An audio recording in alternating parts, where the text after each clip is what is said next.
మరిన్ని పురాణ కథల కోసం మా ఛానల్ని సబ్స్క్రైబ్ చేసుకోండి. అలానే లైక్ చేయండి, షేర్ చేయండి. వ్యాసాయ విష్ణురూపాయ వ్యాసరూపాయ విష్ణవే నమో వై బ్రహ్మనిధయే వాసిష్ఠాయ నమో నమః. కూజంతం రామ రామీతి మధురం మధురాక్షరం ఆరుహ్య కవితాశాఖాం వందే వాల్మీకికోకిలం. శృతిస్మృతిపురాణానాం ఆలయం కరుణాలయం నమామి భగవత్పాదశంకరం లోకశంకరం. వాగర్ధావివ సంపృక్తౌ వాగర్ధప్రతిపత్తయే జగతః పితరౌ వందే పార్వతీపరమేశ్వరౌ. సూక్తిం సమగ్రయతున స్వయమేవ లక్ష్మీః శ్రీరంగరాజమహిషీ మధురైకటాక్షైః.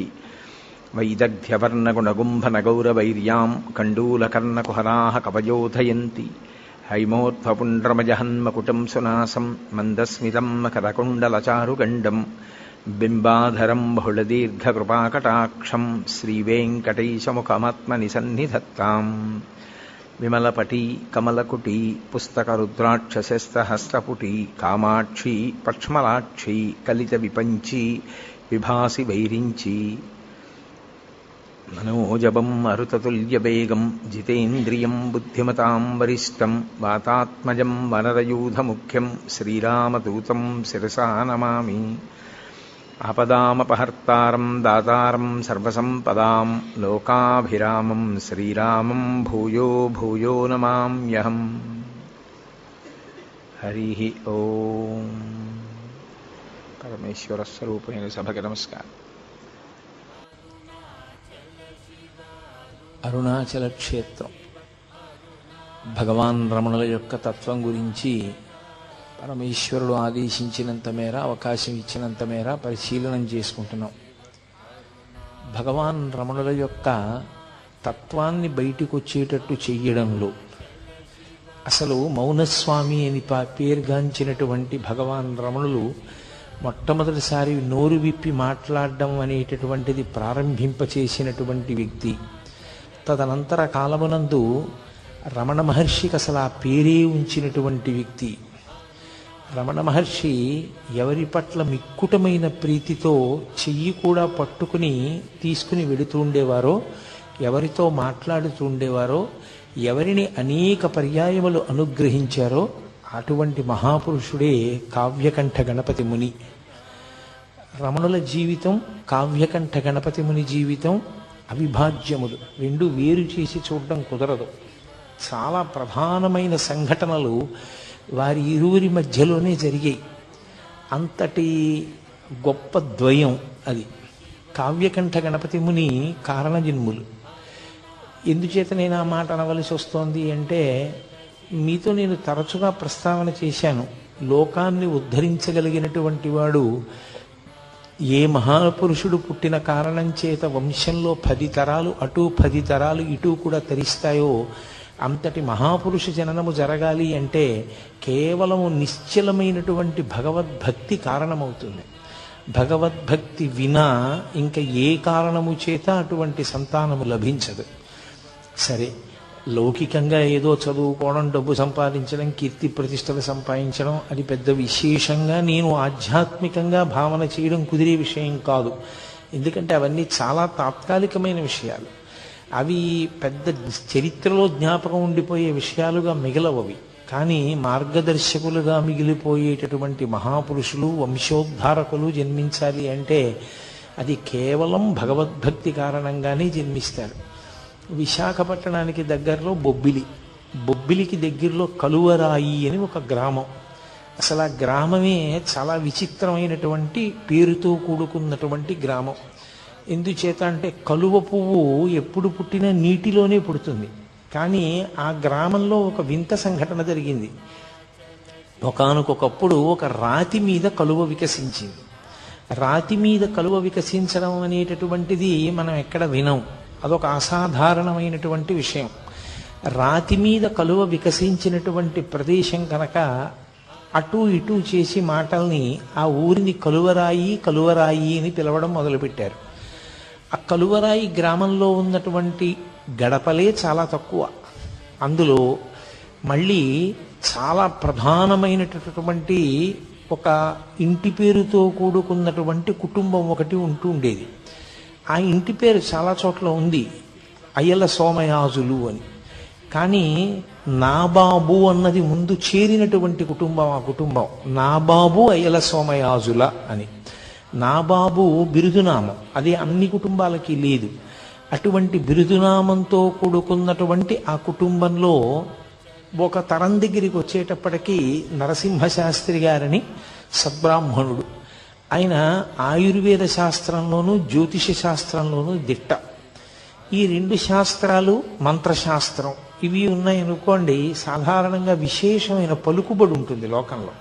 ఎందుచేత అంటే, ఒకటి ఆయుర్వేద శాస్త్రం చేతిలో ఉంటే అంతకు మించిన వైద్యుడు ఎవరు ఉంటారు? ఈ రోజుల్లో ఉన్నట్లుగా అల్లోపతి డాక్టర్లు అంతమంది ఉండేవారు కాదు. కాబట్టి ఆయుర్వేదంలో నిష్ణాతుడై ఉంటే లోకంలో అందరికీ సుపరిచితుడవుతాడు.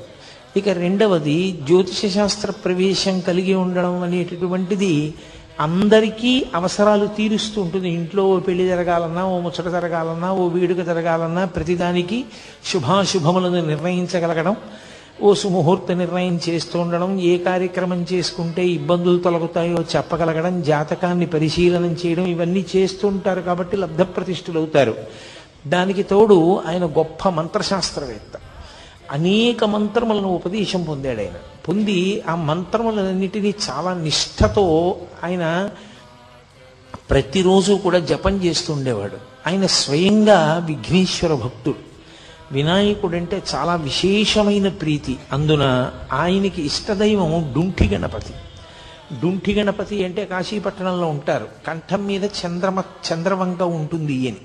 ఆ చంద్రవంక ఉన్నటువంటి గణపతి డుంఠి గణపతి అని శ్రీనాథుడు వర్ణన చేశాడు. ఆ భీమఖండంలోనూ కాశీఖండంలోనూ కూడా వర్ణిస్తాడు. అందుకని అటువంటి డుంఠి గణపతి స్వరూపం అంటే ఆయనకి బహుధా ప్రీతి. ఆయనకి భార్య నరసమాంబ. ఆ తల్లి ఆయనకి తగినటువంటి ఇల్లాలు, అపారమైనటువంటి భక్తి తత్పరురాలు. ఆవిడ పతిసేవాపరాయణ, ఎప్పుడూ భర్తని సేవిస్తూ ఉండేది. వాళ్ళిద్దరికీ ఒక కుమారుడు జన్మించాడు. ఆవిడికి సూర్యనారాయణమూర్తి ఇష్టదైవం. ఆవిడ సూర్యనారాయణమూర్తిని ఉపాసన చేసేది. ఆ పుట్టినటువంటి కొడుక్కి భీమశాస్త్రి అని పేరు పెట్టారు. ఆ పిల్లవాడు పెరిగి పెద్దవాడు అవుతున్నాడు. వాడు చిన్న వయస్సులో ఉండగా అకస్మాత్తుగా అనారోగ్యం ఏర్పడింది. సాధారణంగా లోకంలో ప్రఖ్యాతి ఏమనుంది అంటే ఆరోగ్యం భాస్కరాదిచ్చేత్ అని. ఆరోగ్యమునిచ్చేటటువంటి వాడు సూర్య భగవానుడు అని. పైగా ఆయుర్వేద శాస్త్రం తెలిసినటువంటి వాడు భర్త. ఆ వ్యాధికి ఆయన వైద్యం చేస్తున్నప్పటికీ అతను ప్రాణాంతకమైనటువంటి స్థితిని చేరిపోయాడు. ఇక పిల్లవాడు బ్రతకడు అన్నారు. నిజంగా స్థితిని చేరాడు. ఆ పిల్లవాడు ఎగబూపిరి వచ్చేసింది. ఆ సమయంలో ఆవిడికి దేవతల మీద ఉన్న నమ్మకం అటువంటిది. ఆవిడ సూర్యనారాయణమూర్తికి మొక్కింది. నా కొడుక్కి ఆరోగ్యం ఇవ్వగలిగినటువంటి వాడివి నువ్వు తప్ప వేరొకరు లేరు. నేను నిన్ను నమ్మి ఉన్నాను. కాబట్టి నువ్వే నా కొడుకుని బతికించవలసింది అని కొద్దిగా అక్షతలు, ఒక పసుపు కొమ్ము, ఓ డబ్బు మూట కట్టి మీదు కట్టారంటారు. మీదు కట్టి ఎవరికో ఇచ్చి అరసవెల్లి పంపింది. నా కొడుకు బ్రతికితే నా కొడుకుని తీసుకుని నీ అరసవిల్లి క్షేత్రానికి వచ్చి తలనీలాలు ఇస్తాను. ఆమె యొక్క నిశ్చలమైన భక్తికి సూర్యనారాయణమూర్తి అనుగ్రహించాడు. అసలు మీకు చాలా ఆశ్చర్యం ఏమిటంటే, ఈ కంటితో చూడ్డానికి వీలైనటువంటి పరబ్రహ్మస్వరూపము సూర్యనారాయణమూర్తి ఒక్కడే. సూర్యనారాయణమూర్తి చేత రక్షింపబడనటువంటి పౌరాణికమైన విశిష్టమైన వ్యక్తులు లేరు. మహాభారతంలో ద్రౌపదీదేవి రక్షింపబడింది అంటే సూర్యనారాయణమూర్తి వల్లే. విరాట పర్వంలో సూర్యనారాయణమూర్తి కృచ్చిని పంపాడు కాబట్టి ఆమెని ఆవహించి కీచకుణ్ణి తోసేసి పడిపోయేటట్టుగా చేశాడు. అందువల్ల ద్రౌపదీదేవి తప్పించుకుంది. సరే, శ్రీరామచంద్ర ప్రభువు ఆదిత్య హృదయాన్ని ఉపదేశం పొంది అగస్త్య భగవానుడి దగ్గర ఆయన ఆ మంత్రజపం చేత రావణాసురుణ్ణి సంహరించగలిగారు అన్నది జగద్విదితం. సీతమ్మ తల్లి చాలా కష్టంలో ఉన్నప్పుడు ఆమె కూడా సూర్యనారాయణమూర్తిని ఉపాసన చేస్తూ ఉండిపోయింది రాముని యొక్క విజయం కోసం. కాబట్టి అసలు సూర్యనారాయణమూర్తిని ఉపాసన చెయ్యనటువంటి వాళ్ళు లోకంలో లేరు. లలితా సహస్రనామ స్తోత్రానికి భాష్యం ఇచ్చినటువంటి భాస్కరరాయల వారు కూడా గొప్ప సూర్యోపాసకుడు. ఆయనకి సూర్య భగవానుడు ప్రత్యక్షమయ్యాడు కూడా. కాబట్టి ఆ తల్లి సూర్యనారాయణమూర్తికి నమస్కారం చేసింది. ఆ నరసమాంబ, నా కుమారుడు బ్రతికి బట్ట కడితే వాడి 3వ ఏట వచ్చినప్పుడు నేను తీసుకొచ్చి తలనీలాలు ఇస్తాను, నీ దగ్గరే దర్శనం చేసుకుంటాం కుటుంబం అంతా. ఆశ్చర్యకరంగా పిల్లవాడు బతికాడు. ఆ పిల్లవాడిని తీసుకుని తలనీలాలు ఇవ్వడం కోసమని బయలుదేరి అరసవిల్లి క్షేత్రానికి చేరారు. అప్పుడు పెద్ద ఉత్సవం జరుగుతోంది. ఆ ఉత్సవంలో దంపతులు ఇద్దరూ చాలా సంతోషించారు. ఈశ్వర దేవాలయాన్ని చూసి కొడుకుతో కలిసి సూర్యనారాయణమూర్తిని దర్శనం చేసుకున్నారు. దర్శనం చేసుకుని ఆ దేవాలయ ప్రాంగణంలోనే ఒక చోట భార్యాభర్తలు ఇరువురూ కూడా నిద్ర చేశారు. అసలు యథార్థమునకు ఏదైనా క్షేత్రానికి వెడితే రాత్రి ఉండకుండా రాకూడదు, రాత్రి నిద్ర చెయ్యాలి. నిద్ర చేసి రావాలి క్షేత్రంలో. నిద్ర చేయకుండా ఏదో పొద్దున్నే బయలుదేరి వెళ్ళిపోయి దర్శనం చేసుకుని వెంటనే వెళ్ళకూడదు. క్షేత్రము అంటే నిద్ర చేయవలసినటువంటి ప్రదేశము అని. కాబట్టి వాళ్ళు నిద్ర చేశారు అరసవిల్లిలో. ఆవిడ నిద్రపోతున్నప్పుడు తెల్లవారుజాము సమయం అయింది. ఈ భర్తగారైనటువంటి నరసింహశాస్త్రి గారు కాలకృత్యాలు తీర్చుకోవడం కోసమని దూరంగా వెళ్ళాడు. ప్రాతకాలం ఆవిడికి బాగా గాఢమైన నిద్ర పట్టింది. ఆ నిద్రలో ఆవిడికి ఒక దేవతా స్వరూపం ప్రత్యక్షమైంది. పచ్చగా మెరిసిపోతోంది అగ్నికాంతితో ఒక స్త్రీ. ఆమె అరసవిల్లి దేవాలయంలోంచి బయలుదేరి వచ్చి ఒక బంగారు పాత్రను, ఒక దాన్ని, పాయస పాత్రని ఆమె చేతిలో ఉంచి ఆమె అంతర్ధానం అయిపోయింది. ఆవిడికి కల వచ్చినట్టుగా అనిపించలేదు. యథార్థంగా ఎవరో వచ్చి తన చేతిలో కలశం ఉంచినట్టే అనిపించింది. ఆవిడ నిద్ర లేచిన తర్వాత నరసింహశాస్త్రి గారు తిరిగి వచ్చి విచారణ చేస్తే ఆమె తన స్వప్న వృత్తాంతాన్ని చెప్పింది. ఆయన స్వప్నశాస్త్రం కూడా తెలుసున్నవాడు. అందుకని ఆయన అన్నాడు, సాధారణంగా ఇలాంటి కల వస్తే ఆమె గర్భిణి అవుతుంది. గర్భచిహ్నములు కనపడితే నీ కడుపున పుట్టబోయేటటువంటి పిల్లవాడు దైవాంశ సంభూతుడవుతాడు. నీకు కనపడినటువంటి స్వరూపాన్ని హిరణ్మయి అని పిలుస్తారు. ఆ హిరణ్మయీ స్వరూపం సూర్యనారాయణమూర్తి యొక్క తేజోమండలం నుంచి వచ్చినటువంటి అగ్నిస్వరూపం. అది కలశ నీ చేతిలో ఉంచింది అంటే తప్పకుండా నీ కడుపున చాలా గొప్ప పిల్లవాడొకడు జన్మిస్తాడు. నాకు ఎప్పటి నుంచో ఒక కోరిక ఉంది. ఆ కోరిక తీర్చవలసినటువంటి కొడుకునిమ్మని నేను గణపతిని ప్రార్థిస్తున్నాను. అలాంటి కొడుకుని ఇస్తాడేమో అన్నాడు. ఏమిటైన ప్రార్థన? అప్పటికి భారతదేశానికి స్వాతంత్ర్యం రాలేదు. ఇతర విశ్వాసముల వాళ్ళు సనాతన ధర్మాన్ని ఏమీ తెలియకపోయినా నిష్కారణ విమర్శ చేసి భారతదేశపు సంస్కృతి సంప్రదాయములను పాడు చేస్తున్నారు. నరసింహశాస్త్రి గారు ఇప్పుడు బతికుంటే రోజు గుండెలు బాదుకునేవాడేమో. కాబట్టి ఆయన బెంగ పెట్టుకుని పరమేశ్వరుణ్ణి ప్రార్థన చేశాడు. విశేషమైనటువంటి వాగ్ధాటి కలిగినటువంటి వాడు, గొప్ప ఆశు కవితా ధార కలిగిన వాడు, సరస్వతీ కటాక్షమున్నవాడు, ధైర్యంగా సభలో నిలబడి సనాతన ధర్మము యొక్క వైభవమును చాటి చెప్పగలిగినవాడు, అటువంటి పిల్లవాడు నాకు కావాలి అని. అటువంటి కొడుకు పుడతాడేమో, సూర్యనారాయణమూర్తి అనుగ్రహించి ఉంటాడు, అందుకే హిరణ్మయీ స్వరూపం నీకు దర్శనమిచ్చింది అన్నాడు. కొంతకాలం అయింది, ఇంటికి వెళ్ళారు. ఆమెకి గర్భ సూచనలు కనపడ్డాయి. వెంటనే ఆమెని ఆమె పుట్టింటికి పంపించేసి తాను తీర్థయాత్రకు బయలుదేరి కాశీపట్టణానికి వెళ్ళాడు. ఆయనకి డుంఠి గణపతి అంటే మహాప్రీతి. వెళ్ళి కాశీపట్టణంలో ప్రతిరోజు గంగా స్నానం చేయడం, డుంఠి గణపతి దగ్గర కూర్చోవడం, గణపతి యొక్క మంత్రాన్ని జపం చేసుకుంటూ ఉండడం, అది ఆయన చేసేటటువంటి కార్యక్రమం. ఒకానొకప్పుడు కార్తీక మాసం వచ్చింది.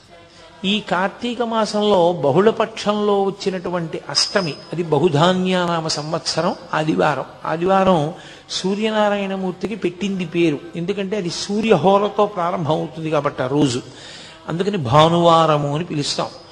ఆ ఆదివారం నాడు బహుధాన్యానామ సంవత్సరంలో కార్తీక బహుళ అష్టమి తిథి నాడు మఖా నక్షత్రంలో ఆయనకి పిల్లవాడు అక్కడ పుట్టాడు.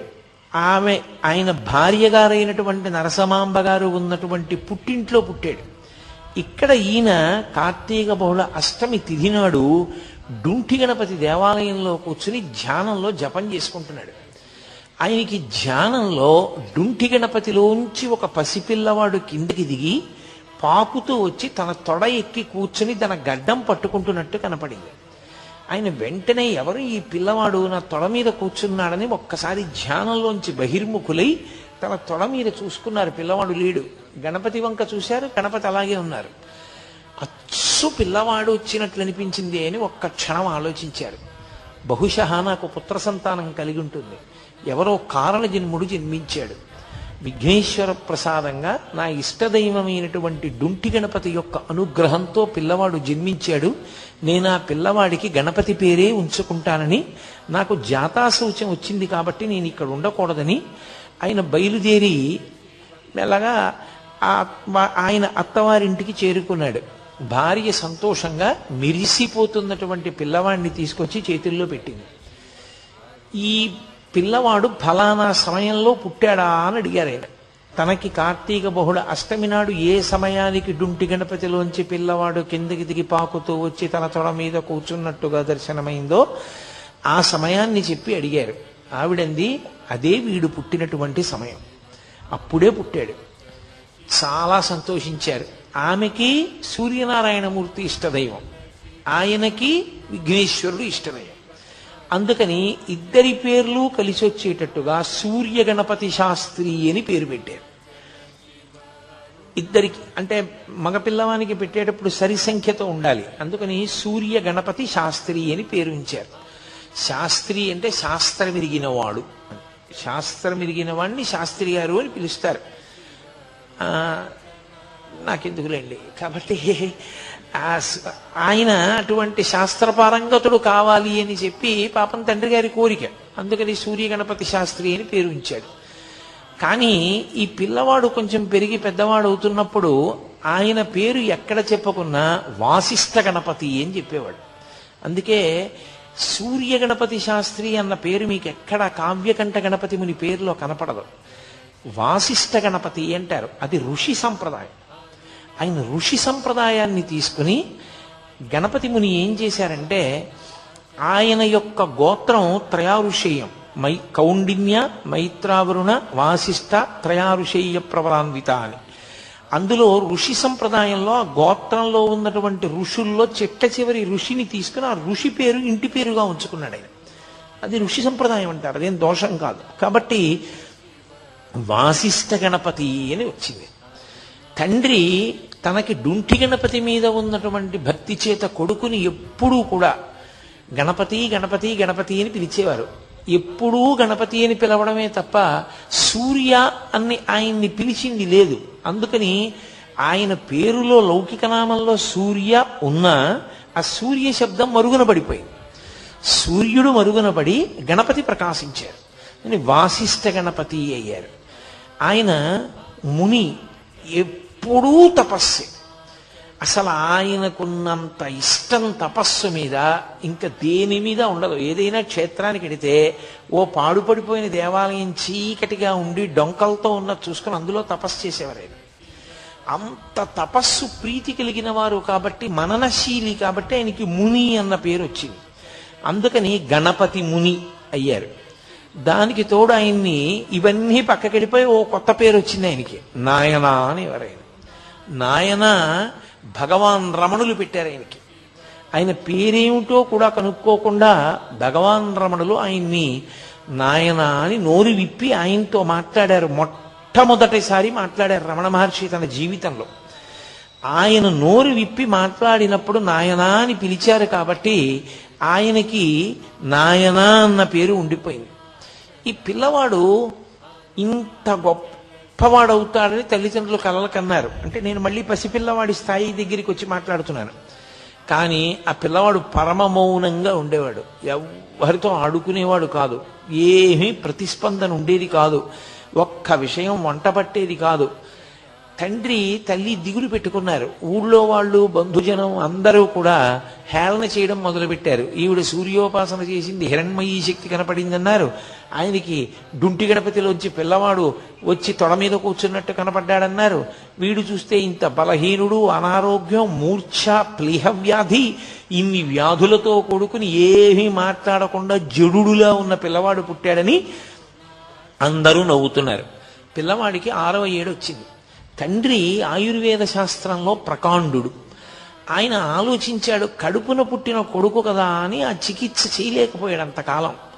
ఇక ఆలోచించి ఆయుర్వేద శాస్త్రంలో చెప్పబడింది కాబట్టి నేను ఈ చికిత్స చేస్తాను పిల్లవాడికని అగ్ని సంబంధమైన చికిత్స ఒకటి చేశాడు. కొన్ని సభాముఖంగా చెప్పడానికి కూడా భయంగా ఉంటాయి, ఎందుకంటే తెలిసి తెలియక ఎవరెక్కడ చేస్తారో అని భయం. కాబట్టి అగ్ని సంబంధమైన చికిత్స ఒకటి చేశాడు ఆ పిల్లవాడికి. అది చేసి చెయ్యగానే పెద్ద ప్రవాహానికి అడ్డు తీసేసినట్టుగా వచ్చేసింది ఆయనలో శక్తి. వచ్చేసి విశేషంగా మాట్లాడడం మొదలుపెట్టాడు. అపారమైనటువంటి కవితాధార. చాలా చిన్న వయస్సులో 7-8 సంవత్సరాలు వచ్చేటప్పటికే సంస్కృత భాష కరతలామలకమైంది. ఆయన 10వ ఏటలోనే పాండవ ధార్తరాష్ట్ర సంభవము అనబడేటటువంటి అద్భుతమైనటువంటి గ్రంథాన్ని రచించాడు. ఆ పిల్లవాడు ఎన్ని మంత్రాలు తండ్రి దగ్గర ఉపదేశం పొందాడు. తల్లిగారి దగ్గర సూర్యనారాయణమూర్తి యొక్క ఉపాసన భక్తి అంతటినీ పుణికి పుచ్చుకున్నాడు. అన్నిటినీ మించి అంత చిన్న పిల్లవాణ్ణి పంచాంగం ఎలా గుణిస్తారో నేర్పడానికి తండ్రి పంపించాడు. 4 రోజులు వెళ్ళి పంచాంగం ఎలా గుణిస్తారో నేర్చేసుకుని పంచాంగం మీద కాల గణనానికి సంబంధించిన శాస్త్రం చదివి పంచాంగ గణనం చేసే శాస్త్రి గారికి ఇలా చేస్తే బాగుంటుందనో కొత్త పద్ధతిని నేర్పాడు ఆయన. అంతటి ఏకసంతాగ్రాహి. దానికి తోడు అపారమైనటువంటి శారదా కటాక్షం. దేని మీదైనా సరే ఆయన ఆసువుగా అద్భుతమైనటువంటి సంస్కృత శ్లోకాల్ని అసలు అదొక పెద్ద వర్షమే అలా వర్షించేవారు. దానికి తోడు జ్యోతిష శాస్త్రమనందు ప్రకాండు. అంత గొప్ప శక్తిని పొందాడు. ఆయనకి ఒక చెల్లెలు అన్నపూర్ణ, ఓ తమ్ముడు శివరామ శాస్త్రి పుట్టారు. పుట్టిన తరువాత కొంతకాలానికి నరసమాంబ గారు తల్లిగారు మళ్ళీ గర్భం ధరించారు. లోపల కవల పిల్లలు ఉన్నారు అన్నారు. ఇంకొక గంటలో పురుడు వస్తుంది. పెద్ద కొడుకు ఈయన ఆ పెద్ద కొడుకు పాప భీమశాస్త్రి బతికాడు. ఈయన రెండో కొడుకు. ఈ రెండో కొడుకు వీధిలో కూర్చుని ఉన్నాడు కుర్చీలో, ఇంకా చిన్నపిల్లవాడు. ఆవిడ ఎందుకో వచ్చి ఆ కొడుకుని అడిగారు, నాయన ఇంకొక గంటలో పురుడు వచ్చేటటువంటి స్త్రీకి పుట్టే పిల్లలు ఆమె ఎలా ఉంటారు అని అడిగారు. ఆయన దగ్గర పుస్తకం అవి ఏం లేవు, ఆయన కూర్చుని ఉన్నారు ఇలా. ఆయన అన్నారా, ఆవిడ బతకదమ్మా, ఆవిడ పిల్లలు కూడా చచ్చిపోతారు అన్నారు. అది పినతండ్రి గారు విన్నాడు. ఒరే వీడు ఇలా చెప్పాడు రా, ఆవిడ అడుగుతున్నదేమో సొంత తల్లి అడిగింది, వీడు అమ్మకి పురుటి సమయం ఆసన్నమైందని తెలిసే చెప్పాడా తెలియక చెప్పాడా? వీడి చేతిలో పంచాంగం లేదు, వీడేమి గణన చేయలేదు, ఎలా చెప్పాడు 1 గంటలో కానీ పురుడు వస్తే తల్లి పిల్లలు కూడా చనిపోతారని? అని ఏదో పిల్లాడు, పెద్ద దానికి పట్టించుకోవాల్సిన విషయం ఏముందని వదిలేశాడు ఆయన. ఆయన ఒక్కడే విన్నాడు ఆ మాట. ఆవిడ వెనక్కి తిరిగి వెళ్ళిపోతూ గుణుక్కుంది. పోనీలే నాయన, నేను పిల్లలు అలాగే చచ్చిపోతే నోటి మాట అంత శక్తివంతమైన మహాపురుషుడు యొక్క తల్లిని అయ్యి ఉంటాను కదా అంటూ వెళ్ళింది. ఖచ్చితంగా గంట తర్వాత పురుడు వచ్చింది. ఆవిడ 2 పిల్లలు చనిపోయారు. చనిపోగానే ఆ పినతండ్రి గారి ఈ వార్త అందరికీ చెప్పాడు. వీడు పంచాంగం చేత్తో పుచ్చుకోకుండా కన్న తల్లి వచ్చి అడిగితే గంట తర్వాత పురుడు వస్తే తల్లి పిల్లలు ఉండరమ్మా అన్నాడు. పంచాంగం లేకుండా చెప్పాడు. వీడి మాట నిజమైంది కాబట్టి వీడు సత్యవాగ్దురంధరుడు. వీడి నోటి వెంట ఏదైనా మాట వచ్చిందా అయిపోతుంది. కాబట్టి వీడితో చాలా జాగ్రత్తగా ఉండాలి. వీడి నోటంటే చెడు మాట వచ్చినా ప్రమాదమైనది. ఊరు వాడ అందరూ బంధుజనులు ఏమని పిలిచేవారంటే మాట చేత తల్లిని చంపుకున్న దుర్మార్గుడు అంటుండేవారు. ఆయన దానివల్ల 3 నెలలు మాట్లాడడం మానేశారు. ఆ తర్వాత తండ్రి గారు క్షేత్ర పర్యటనల గురించి, ఇతర విషయాల గురించి, భక్తి గురించి అదే పనిగా మాట్లాడుతుండేవారు. మాట్లాడతాడేమో పిల్లాడు చూద్దామని. ఎట్టకేలకి 3 నెలల తర్వాత ఆయన మళ్ళీ మాట్లాడడం మొదలుపెట్టారు. ఆయనది విశేషమైన సరస్వతీ కటాక్షం. గణపతి యొక్క అంశచేత జన్మించినటువంటి మహానుభావుడు. నేను మీతో మనవి చేశాను, అరుణాచలంలో పరమేశ్వరుడు 4 స్వరూపాలతో ఉంటాడు అని. ఒకటి బ్రహ్మ విష్ణువుల మధ్య కలహం తీర్చడానికి జ్యోతిస్తంభంగా ఆవిర్భవించినటువంటి పరమేశ్వర స్వరూపం. రెండవది కొండ. మూడవది అరుణాచలేశ్వరుడు, నాలుగవది అరుణాచలం కొండలో ఉండేటటువంటి గుహలో ఉండే సిద్ధపురుష స్వరూపం, దక్షిణామూర్తి స్వరూపం. 4 స్వరూపములతో ఉంటాడు అని చెప్పాను. అపిత కుచాంబయ్యి అమ్మవారు ఉంటుంది. ఆ పార్వతీ పరమేశ్వరుల యొక్క కుమారుడు సుబ్రహ్మణ్య స్వరూపంగా రమణ మహర్షి వచ్చారు. గణపతి యొక్క అంశలో కావ్యకంఠ గణపతి మునొచ్చారు. వీళ్ళిద్దరూ అక్కడే కలుసుకోవాలి అరుణాచల క్షేత్రంలో. వీళ్ళిద్దరూ కలుసుకున్న కాలం స్వర్ణయుగం. ఎందుకంటే పార్వతీ పరమేశ్వరులు ఇద్దరు కుమారులతో కలిసి కనపడిన క్షేత్రం ఆ క్షేత్రం అప్పుడు. కాబట్టి ఆ పిల్లవాడు చిన్నతనం నుంచి అపారమైన కవితా ధార. తల్లిగారు వెళ్ళిపోయారు. ఇక తండ్రి గారిని మా పిల్లనిస్తామంటే మా పిల్లనిస్తామని ఆయన పాండితీ ప్రకర్ష, ఆయన సత్యవాక్ దురంధత, దానికి తోడు ఆయన యొక్క మంత్రోపాసన శక్తి, ఆయన యొక్క శాస్త్రముల యందు ప్రవేశము చూసి ఎంతమందో పిల్లనిస్తామని వెంటబడ్డారు. ఆఖరికి చూసి కర్రావారి పిల్లనిచ్చి చేశారు. కర్రావారు ఉన్నారు సభలో. కర్రావారి పిల్లనిచ్చి చేశారు. ఆమె పేరు విశాలాక్షి, బహుగొడుసరి. ఆమె భర్తకి తగిన ఇల్లాలు, మహాపతివ్రత, ఆయన్ని అనుగమించేది ప్రతి విషయంలో. కానీ గడుసుతనంలో భర్త ఎంత గడుసువాడో, ఎంత సరస్వతీ కటాక్షం ఉన్నవాడో ఆమె కూడా అంత గడసరి. ఆమె వ్యక్తురాలైనప్పుడు కాపరానికి పంపించి ముహూర్త నిర్ణయం చేశారు. చేసి మామగారే స్వయంగా కోడలికి ఉపదేశం చేశారు, గణపతి మంత్రమును పరదేవతా మంత్రం. ఆమెని ఒకసారి అడిగారు మామగారు, నీకు గణపతి మంత్రం ఎక్కువ ఇష్టమా, ఉపాసన చేసేటప్పుడు పరదేవతా మంత్రం ఎక్కువ ఇష్టమా అని అడిగారు. తండ్రి కొడుకు అన్నం తింటున్నారు, కోడలు వడ్డిస్తోంది. ఆయన చమత్కారానికి అడిగాడు, ఎందుకని గణపతి మంత్రం ఎక్కువ ఇష్టమండి అందనుకోండి, ఆమె భర్తయేగా గణపతి, కావ్యకంఠ గణపతి ముని. పరదేవతా మంత్రం ఇష్టమందనుకోండి, మరి భర్తకి సంబంధించింది అంత ఇష్టం లేదని కదా. ఏమంటుందో చూద్దామని ఆయన నవ్వి అడిగాడు. ఆవిడెంత చమత్కారంటే ఆవిడంది, బాహ్యమునందు గణపతిని సేవిస్తూ ప్రత్యక్షంగా ఆంతరమునందు పరదేవతోపాసన చేస్తూ ఉంటానంది. అమ్మో, చాలా గడసరి కోడలే వచ్చింది అని నరసింహశాస్త్రి గారు చాలా పొంగిపోయారు. ఆయన పెళ్ళయిందంటే 3 ఏళ్లు తేడా ఇద్దరికి. పెళ్లి అవగానే కాళిదాస మహాకవి రచించినటువంటి మేఘ సందేశం ఎంత ప్రౌఢంగా ఉంటుందో అలా భృంగ సందేశము అని చెప్పి ఒక కావ్యాన్ని రచించి భార్య పేరు మీద తన గురువుగారికి చూపిస్తే తెల్లబోయాడు గురువుగారు. ఇంత అద్భుతమైన పాండిత్యంతో ఇంత చిన్న వయస్సులో ఇంకా సంసారమే మొదలు పెట్టలేదు, భార్య మీద ఇంత గొప్ప కవిత్వం ఎలా చెప్పావురా నువ్వు అని చెప్పి. అది మేఘ సందేశం, ఇది భృంగదూతము అని రచించారు ఆయన. అంతటి మహాపండితుడు ఆయన. యాత్రకు బయలుదేరి వెళ్ళారు ఒకప్పుడు. నేను మీతో మనవి చేశాను కదూ, పరమేశ్వరుడు ఎవరిని ఎందుకు పుట్టించాడో ఆ కార్యక్రమానికి తగినటువంటి ప్రేరణ చిన్నతనంలోనే ప్రారంభం అవుతుంది, ఏదో కారణానికి. మీరు చూడండి, అందుకే పరమేశ్వరుడు అందున మహాపురుష జననం జరిగినప్పుడు వారు ఎందుకు పుట్టారో పరమేశ్వరుడికి తెలుసు. ఆయన అటువైపుకు వెళ్ళిపోవడానికి కావలసినటువంటి లక్షణములు పుట్టుకతోటే వచ్చేస్తాయి. అవే పునాదిగా ఆ వ్యక్తి అటువైపుకు చేరిపోతాడు. ఆయనకి తీర్థయాత్ర, తపస్సు, భగవద్దర్శనము ఇవి చాలా ఇష్టం. ఆయన బయలుదేరి కాశీపట్టణానికి వెళ్ళారు. కాశీపట్టణంలో మేనమామ గారి ఇంట్లో ఉన్నారు. ఉన్నప్పుడే ఒక విచిత్ర సంఘటన జరిగింది. బెంగాల్ దేశంలో నవద్వీప్ అని ఒక ప్రాంతం. ఆ నవద్వీపులో హరిమంటపము అని ఒక మంటపం.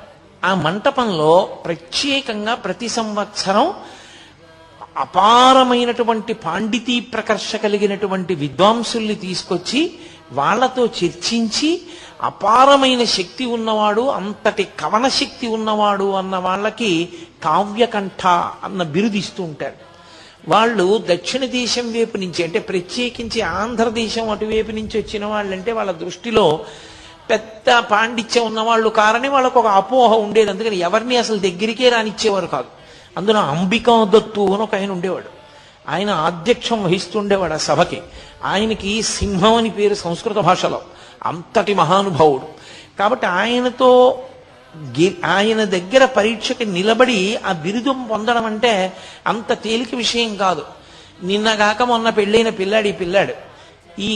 ఈయన గణపతి ముని ఆ బిరుదం కోసం అని చెప్పి నవద్వీప్లో ఆ హరిమందిర ప్రవేశం చేశారు. చాలా కష్టపడ్డారు దానికోసం ఆయన. ఆ లోపలికి వెళ్ళడం అంత కష్టమైందంటే, ఇప్పుడు నేను కావ్యకంఠ గణపతి ముని యొక్క జీవితాన్ని పూర్తిగా విచారణ చేయడం నా ఉద్దేశ్యం కాదు. ప్రధానం ఏమిటంటే అరుణాచలంతో సంబంధం గురించి మాట్లాడడం. అందుకని నేను ఆ విషయాల్ని దాటవేస్తున్నాను. ఆయన కొన్ని సమస్యాపూరణాలు ఇచ్చాడు. చాలా మీరు ఎప్పుడైనా చదివితే అసలు నిజంగా పిల్లవాడు ఇలా ఎలా నిలబడ్డాడు, ఎలా మాట్లాడాడరా అని చాలా ఆశ్చర్యం వేస్తుంది. అంత గొప్ప సమస్యాపూరణాలు ఇచ్చారు. అవలీలగా వాదించాడు. వాదించి ఆఖరికి ఎంత స్థాయిలో బెదిరించారంటే ఆ అంబికా దత్ అన్న ఆయన్ని ఈయన్నేదో చిన్నతనం చేసి మాట్లాడబోయాడు. ఆయన అన్నారు, గణపతి ముని నువ్వు అంబికా దత్తుడివి, కన్న కొడుకువి కావు, నేను గణపతిని, కన్న కొడుకుని. నేనా నువ్వా, ఎవరెక్కువ పరదేవత కన్నారు. తెల్లబోయాడు ఆయన. ఆఖరికి ఆ సంవత్సరం ఈయన యొక్క కవితాధార చూసి కావ్యకంఠ అన్న బిరుదు ఈ పిల్లవానికి ఇచ్చారు. దాంతో ఈయన యొక్క యశశ్చంద్రికలు అంతటా వ్యాపించడం మొదలుపెట్టాయి. సరే, అక్కడి నుంచి బయలుదేరారు, ఇంటికి వచ్చారు. నేను ప్రధానమైనటువంటి భాగంలోకి రావలసి ఉంటుంది కదూ. ఆయన బయలుదేరి దక్షిణ దేశానికి యాత్రకు వచ్చారు. వచ్చి కాంచీపురం వెళ్ళి కాంచీపురంలో కొన్ని కోట్ల పర్యాయములు శివ శక్తి సంబంధమైనటువంటి మంత్రములను జపం చేశారు. జపం చేసి ఆయన అక్కడి నుంచి అరుణాచల క్షేత్రానికి వచ్చారు. వచ్చి అరుణాచల క్షేత్రంలో అపితకుచాంబ అరుణాచలేశ్వరుల ముందు నుంచి వెళ్ళాలి. స్మార్తులకు నియమం ఏమిటంటే ముందు పరమేశ్వర దర్శనం చేసి అమ్మవారి దర్శనం చేస్తారు. అంతేకాని ముందు అమ్మవారి దర్శనం చేసి అయ్యవారి దర్శనానికి వెళ్ళరు. కానీ కావ్యకంఠ గణపతి మునికి అన్నీ తెలిసున్నా ఆ రోజు ఆయన ఎందుకో ముందు అపితకుచాంబ దర్శనానికి వెళ్ళారు. ఆయన వెళ్ళి అపితకుచాంబ ముందు ఇలా నిలబడి చేతులొగ్గి నమస్కారం చేస్తున్నారు. అంతే, అమ్మవారికి అలంకారం చేసినటువంటి పువ్వులన్నీ జల రాలి కింద పడిపోయి, ఓహో నన్ను అమ్మ అనుగ్రహించింది, గణపతి కదు, మరి గణపతి అంశ కదూ. ఆవిడికి అందులో కొడుకుని చూస్తే మహాప్రీతి, హేరంబుడిని పేరు మహానుభావుడికి. అమ్మవారు యొక్క కళ తగ్గించవలసి వస్తే శంకరాచార్యుల వారు ఎదురుగుండా గణపతి ప్రతిష్ఠ చేసేవారు. శ్రీకాళహస్తి క్షేత్రానికి కూడా ఆవిడ గణపతితో కలిసే వచ్చింది. కాబట్టి పెద్ద కొడుకు అంత ప్రీతి ఆవిడికి గణపతి అంటే. అందుకని చూడగానే ఆవిడ మించి పువ్వులన్నీ రాలిపడ్డాయి. చాలా సంతోషించారు ఆయన, అమ్మ అనుగ్రహం కలిగింది అనుకున్నారు. ఆయనతో పాటు తమ్ముడు శివరామ శాస్త్రి కూడా వచ్చాడు. వచ్చి ఆయన అరుణాచలేశ్వర దర్శనానికి వెళ్ళారు. అప్పటి వరకు తీర్థయాత్రలలో ఎన్నో దేవాలయాలకు వెళ్ళారు, ఎన్నో దర్శనాలు చేశారు.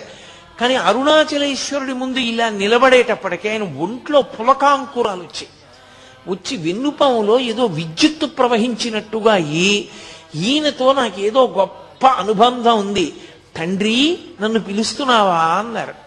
ఎంత పారవస్యానికి లోనై బయటికి వచ్చారు. వచ్చి దుర్గమ్మ దర్శనానికి వెడదామని వెడుతున్నారు.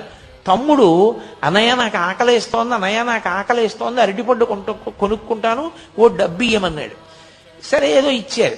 ఆయన 8 అరటిపళ్ళు కొనుక్కు తిన్నాడు. అయినా ఆయన ఆకలి తీరలేదు. కాసేపు అయ్యేటప్పటికి మళ్ళీ డబ్బడికి మళ్ళీ 8 అరటిపళ్ళు తిన్నాడు. ఒరే, నువ్వు ఇలా అరటిపళ్ళు తినేస్తే ఆరోగ్యం పాడైపోతుందిరా నీకు. అప్పుడే గణపతి ఉత్సవాలు పూర్తయ్యాయి అరుణాచలంలో. ఏకాదశి తిథి ఆ రోజున.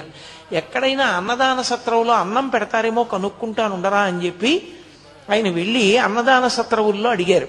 ఇవాళ ఏకాదశి కదండి, అన్నదానం ఉండదు అన్నారు. ఏకాదశి ఉపవాస తిథి. వెంటనే బ్రాహ్మణ వీధిలోకి వెళ్ళి భవతి భిక్షాందేహి అని ఆయన యాచన చేశారు. అసలు ఎవ్వరూ ఆత్మహత్య చేసుకోకూడదు, ప్రత్యేకించి బ్రాహ్మణుడు అసలు చేసుకోకూడదు. అందుకే భిక్ష ఉపనయనం అవగానే భిక్షకి వెళ్ళమంటారు. భిక్షాటన చేసైనా బతికి శాస్త్రాన్ని 10 మందికి చెప్పాలి తప్ప తానే ఆత్మహత్య చేసుకుంటే లోకానికి మార్గం చూపించేవాడు ఎవరికా. అందుకని ఆయన బ్రాహ్మణాగ్రహారంలోకి వెళ్ళి ఇళ్ల ముందు నిలబడి భిక్షాటన చేశారు. తమ్ముడికి ఆకలిగా ఉందమ్మా, పట్టెడు అన్నం పెట్టండి అని.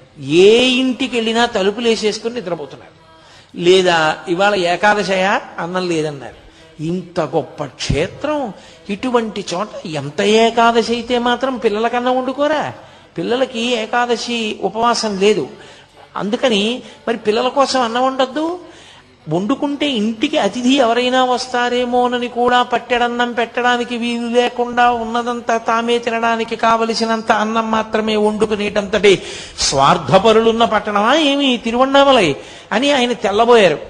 వెతికారు ఎక్కడా పట్టెడన్నం దొరకల. తమ్ముడేమో ఏడుపు, అన్నయ్య ఆకలేస్తోంది, అన్నయ్య ఆకలేస్తోందని. చిత్రం ఏంటంటే శివరామశాస్త్రికి భగవంతుడి మీద ఉన్న భక్తి కన్నా అన్నగారి భక్తి మీద భక్తి ఎక్కువ. మా అన్నయ్య పిలిస్తే పరమేశ్వరుడు పలుకుతాడని నమ్మకం. ఆయనకి ఏం చెయ్యాలో అర్థం కాక కొండవంక తిరిగి పార్వతీ పరమేశ్వరులను అడిగారు, అమ్మా తమ్ముడు ఆకలితో ఏడుస్తున్నాడమ్మా, పట్టెడు అన్నం పెట్టవా అని చీకట్లో వెళ్ళిపోతున్నారు. ఒక ఇల్లు దాటుతున్నారు. ఆ ఇంటి అరుగు మీద ఒక యజమాని పడుకుని ఉన్నాడు. ఆయన గబగబా దుప్పటి తీసి పరిగెత్తుకొచ్చి పట్టుకున్నాడు వెనక నుంచి. ఏమన్నావు, అన్నం దొరకలేదా తిరువണ്ണామలైలో? కాశీపట్టణంలో వేదవ్యాసుడిని మహాతల్లి అన్నపూర్ణమ్మ పిలిచినట్టే పిలిచి, మా ఆవిడికి నియమం ఉందయా, ఏకాదశి నాడు సాయంకాలం బ్రాహ్మణులకు ఉపవాసం పోస్తుంది. ఎవ్వరు ఇవాళ ఏకాదశి, పైగా గణపతి నవరాత్రి ఉత్సవాలు పూర్తయ్యాయి, ఇవాళ ఎవరు వస్తారయా భోజనానికి, మేము రామని చెప్పి ఎవ్వరు ఏ బ్రాహ్మణుడు రావడానికి ఇష్టపడలా. నువ్వు నీ తమ్ముడు బ్రాహ్మణులు, ఎంత అదృష్టమయ్యా. వెతికి వేసారి నేను అరుగు మీద పడుకున్నా, రా అన్నం పెడుతుంది మా ఆవిడన్నారు. లోపలికి వెళ్ళారు. ఒక మహాతల్లి వచ్చింది, అరిటాకు లేచింది. వీళ్ళిద్దరూ ఆ బట్టలు విప్పేసేసి ఓ తడిగావంచా ఒకటి కట్టుకుని ఆవిడిచ్చిన మడిబట్ట పుచ్చుకుని ఆ మడిబట్ట కట్టుకుని భోజనానికి కూర్చున్నారు. పరిశేచనం ఔపోసన వేశారు, ఔపోసన పుచ్చుకున్నారు. షడ్రసోపేతమైనటువంటి విందు పెట్టింది ఆవిడ. చక్కగా ఇద్దరు భోజనం చేసేశారు. తాంబూలం దక్షిణ కూడా పెట్టించింది ఆవిడ. తీసుకున్నారు. అంతసేపు తిరిగారేమో, ఆకలి మీద ఇంకా నడవలేమురా, చాలా భుక్తాయాసంగా ఉందిరా తమ్ముడు, ఈ అరుగు మీదే పడుకుందామని చెప్పి అన్న ఓ అరుగు మీద, తమ్ముడు అరుగు మీద పడుకొని నిద్రపోయారు. అంత అలిసిపోయి కడుపు నిండా తిని పడుకున్నారేమో, లేత సూర్యకిరణాలు పడుతుండగా తెలివచ్చి పైకి లేచి ఆ తల్లి, ఆ ఇల్లు, మహాతల్లి రాత్రి అన్నం పెట్టిందని ఇలా చూశారు. అక్కడ ఇల్లు లేదు, అది గణపతి గుడి. ఆ విఘ్నేశ్వరుడి గుడి అరుగుల మీద పడుకుని ఉన్నారు వాళ్ళిద్దరు. తమ్ముడిని పిలిచి అడిగారు, ఒరే రాత్రి మనం ఒక ఇంట్లో భోజనం చేశాం కదరా, ఒక తల్లి మనకు అన్నం పెట్టింది కదా, ఆ అరుగుల మీద కదా పడుకున్నాం అన్నాడు. అనుమానం ఏమన్నాయా, మన ఇద్దరం అలాగే కదా పడుకుని నిద్రపోయాం అన్నాడు తమ్ముడు. అని ఆయన తెల్లబోయాడు, ఇదేంటన్నాయా వినాయకుడు గుడి ఉంది ఇక్కడ ఇంటికి బదులు అన్నాడు. ఒరే రాత్రి మనకి నిజంగా అలా అన్నం పెట్టిందా ఏమన్నా చిత్తభ్రాంతి కలిగిందిరా మన ఇద్దరికి అన్నారు. తీరా చూస్తే రాత్రి ఆవిడ భోజనం పెట్టిన తరువాత ఇచ్చినటువంటి తాంబూలాలు కూడా వాళ్ళిద్దరి దగ్గరే ఉన్నాయి, వాడిపోయి. ఏమాశ్చర్యం అని చెప్పి చుట్టుపక్కలంతా వెతికారు. అసలు అటువంటి దంపతులు లేరు, అటువంటి ఇల్లు లేదు. సాక్షాత్ పార్వతీ పరమేశ్వరులే ఆయనకి గణపతి దేవాలయంలో దర్శనమిచ్చి అన్నం పెట్టారు. అన్నం తిన్నారు, బయలుదేరారు. కానీ ఏమి పరమేశ్వరుని యొక్క పరీక్షో! ఆ అరుణాచల క్షేత్రంలో శేషాద్రి స్వామి ఎన్ని పరీక్షలు ఎదుర్కొన్నారో, భగవాన్ రమణులు ఎన్ని ఇబ్బందులు పడ్డారో, అంత కష్టము కావ్యకంఠ గణపతి ముని పడ్డారు. ఆనాటి నుండి 3 రోజులు అన్నదాన సత్రంలో ఒక పూట భోజనం పెట్టేవారు. రాత్రి అయ్యేసరికి ఏదో కాస్త మంచినీళ్ళు తాగడమో కాస్త మజ్జిగ తాగడమో చేసి పడుకునేవారు అన్నదమ్ములు ఇద్దరు. ఎక్కడ అన్నం దొరికేది కాదు. 3 రోజులు అయిపోయిన తర్వాత అన్నదాన సత్రంలో 3 రోజుల కన్నా పెట్టం, వెళ్ళిపోమన్నారు. బయటికి వచ్చి ఎక్కడ భిక్షాటన చేసిన వారం చెప్పుకున్న ఒక్క పూట భోజనం తప్ప కడుపు నిండా 2 పూట్ల అన్నం తినడానికి కావలసినది ఏ ఒక్క రోజు లభించలేదు. ఈ తమ్ముడేమో ఆకలితో ఏడుపు. ఈ బాధ పడలేక ప్రతిరోజు ఆయన ఒక శ్లోకం రాసి హరసహస్ర రచన చేస్తాను అని ఒక శ్లోకాన్ని రచించడం, అరుణాచలం దేవాలయంలోకి వెళ్ళడం, అరుణాచలేశ్వరుడు ముందు నిలబడ్డం, ఏడుస్తూ అన్నం పెట్టమని ఆయన్ని స్తోత్రం చేయడం. చుట్టూ ఉన్న వాళ్ళందరూ వినేవారు, ఇతనెవరో భలే సంస్కృతంలో చెప్తున్నాడు రా పద్యాలు, కాబట్టి ఈ శ్లోకాలు విందామని రోజు ఆయన ఏడుస్తూ అన్నం కోసం శ్లోకం చెప్పే వాళ్ళకి జనం చేరేవారు. చక్కగా శ్లోకం వినేవారు. ఆయన ఏడుస్తూ అన్నం అడగడం, ఆయన బాధ చెప్పుకోవడం వినేవారు. శ్లోకం బాగుందని వెళ్ళిపోయేవారు. అన్నం మాత్రం ఎవరు పెట్టేవారు కాదు. ఏమిటి పరీక్ష అనుకున్నారు. అలా 1000 శ్లోకాలు అయిపోయి. ఆ 1000 శ్లోకాలు అయిపోయిన తర్వాత ఆయన అరుణాచలేశ్వరుడి ముందు చెప్పారు, రేపు సాయంకాలం నేను 1000 శ్లోకాలు నీ ముందు చదువుతాను, అప్పుడైనా అన్నం పెడతావా అన్నారు. అని ఆ మరునాటి సాయంకాలం ఆయన అరుణాచలేశ్వరుడి ముందు నిలబడి 1000 శ్లోకాలు చదువుతారని తెలిసి ఎంతమంది జనం చుట్టుపక్కల ఊళ్ళ నుంచి కూడా వచ్చి అరుణాచలేశ్వరుడి దేవాలయ ప్రాంగణం అంతా నిండిపోయింది ఆ శ్లోకాలు వినడానికి. ఉద్దండ సంస్కృత పండితులతో సహా వచ్చారు. అందులో భగవాన్ రమణులు శేషాద్రి కూడా వచ్చారు. శేషాద్రి స్వామి భగవాన్ రమణులు ఇద్దరు వచ్చి ఇద్దరు చెరో మూల నక్కి కూర్చుని వింటున్నారు. కానీ పరమ ఆకలితో నీరసించిపోయి బాధతో ఉండి శ్లోకాలు చెప్తున్నారేమో కావ్యకంఠ గణపతి ముని గమనించలేదు. ఆయన 1000 శ్లోకాలు చెప్పి వలవల ఏడ్చేశారు అన్నం కోసం. అప్పటి వరకు మాట్లాడని వారు ఒక్కసారి ఆ ఊళ్ళో ఐశ్వర్యవంతులందరూ ముందుకొచ్చి మేము సిగ్గుపడుతున్నాం, ఇన్ని శ్లోకాలు రచన చేస్తే హరసహస్రం చేస్తే తప్ప ఎవ్వరం అన్నం పెట్టలేదా మీకు?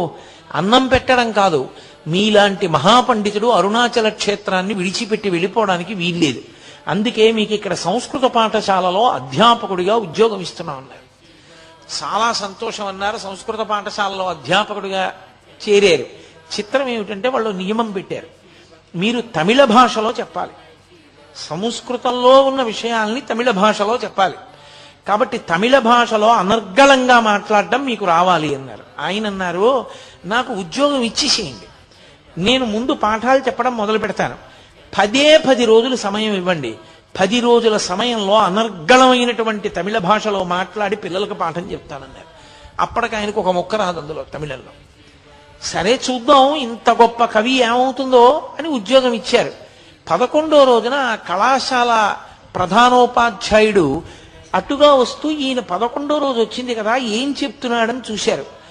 ఆయన మాట్లాడుతున్నటువంటి తమిళ భాష చూసి ఆయన తెల్లబోయారు, ఇంత గొప్ప తమిళం మనకు కూడా రాదు, 10 రోజుల్లో ఎక్కడ నేర్చుకున్నాడు రా అని.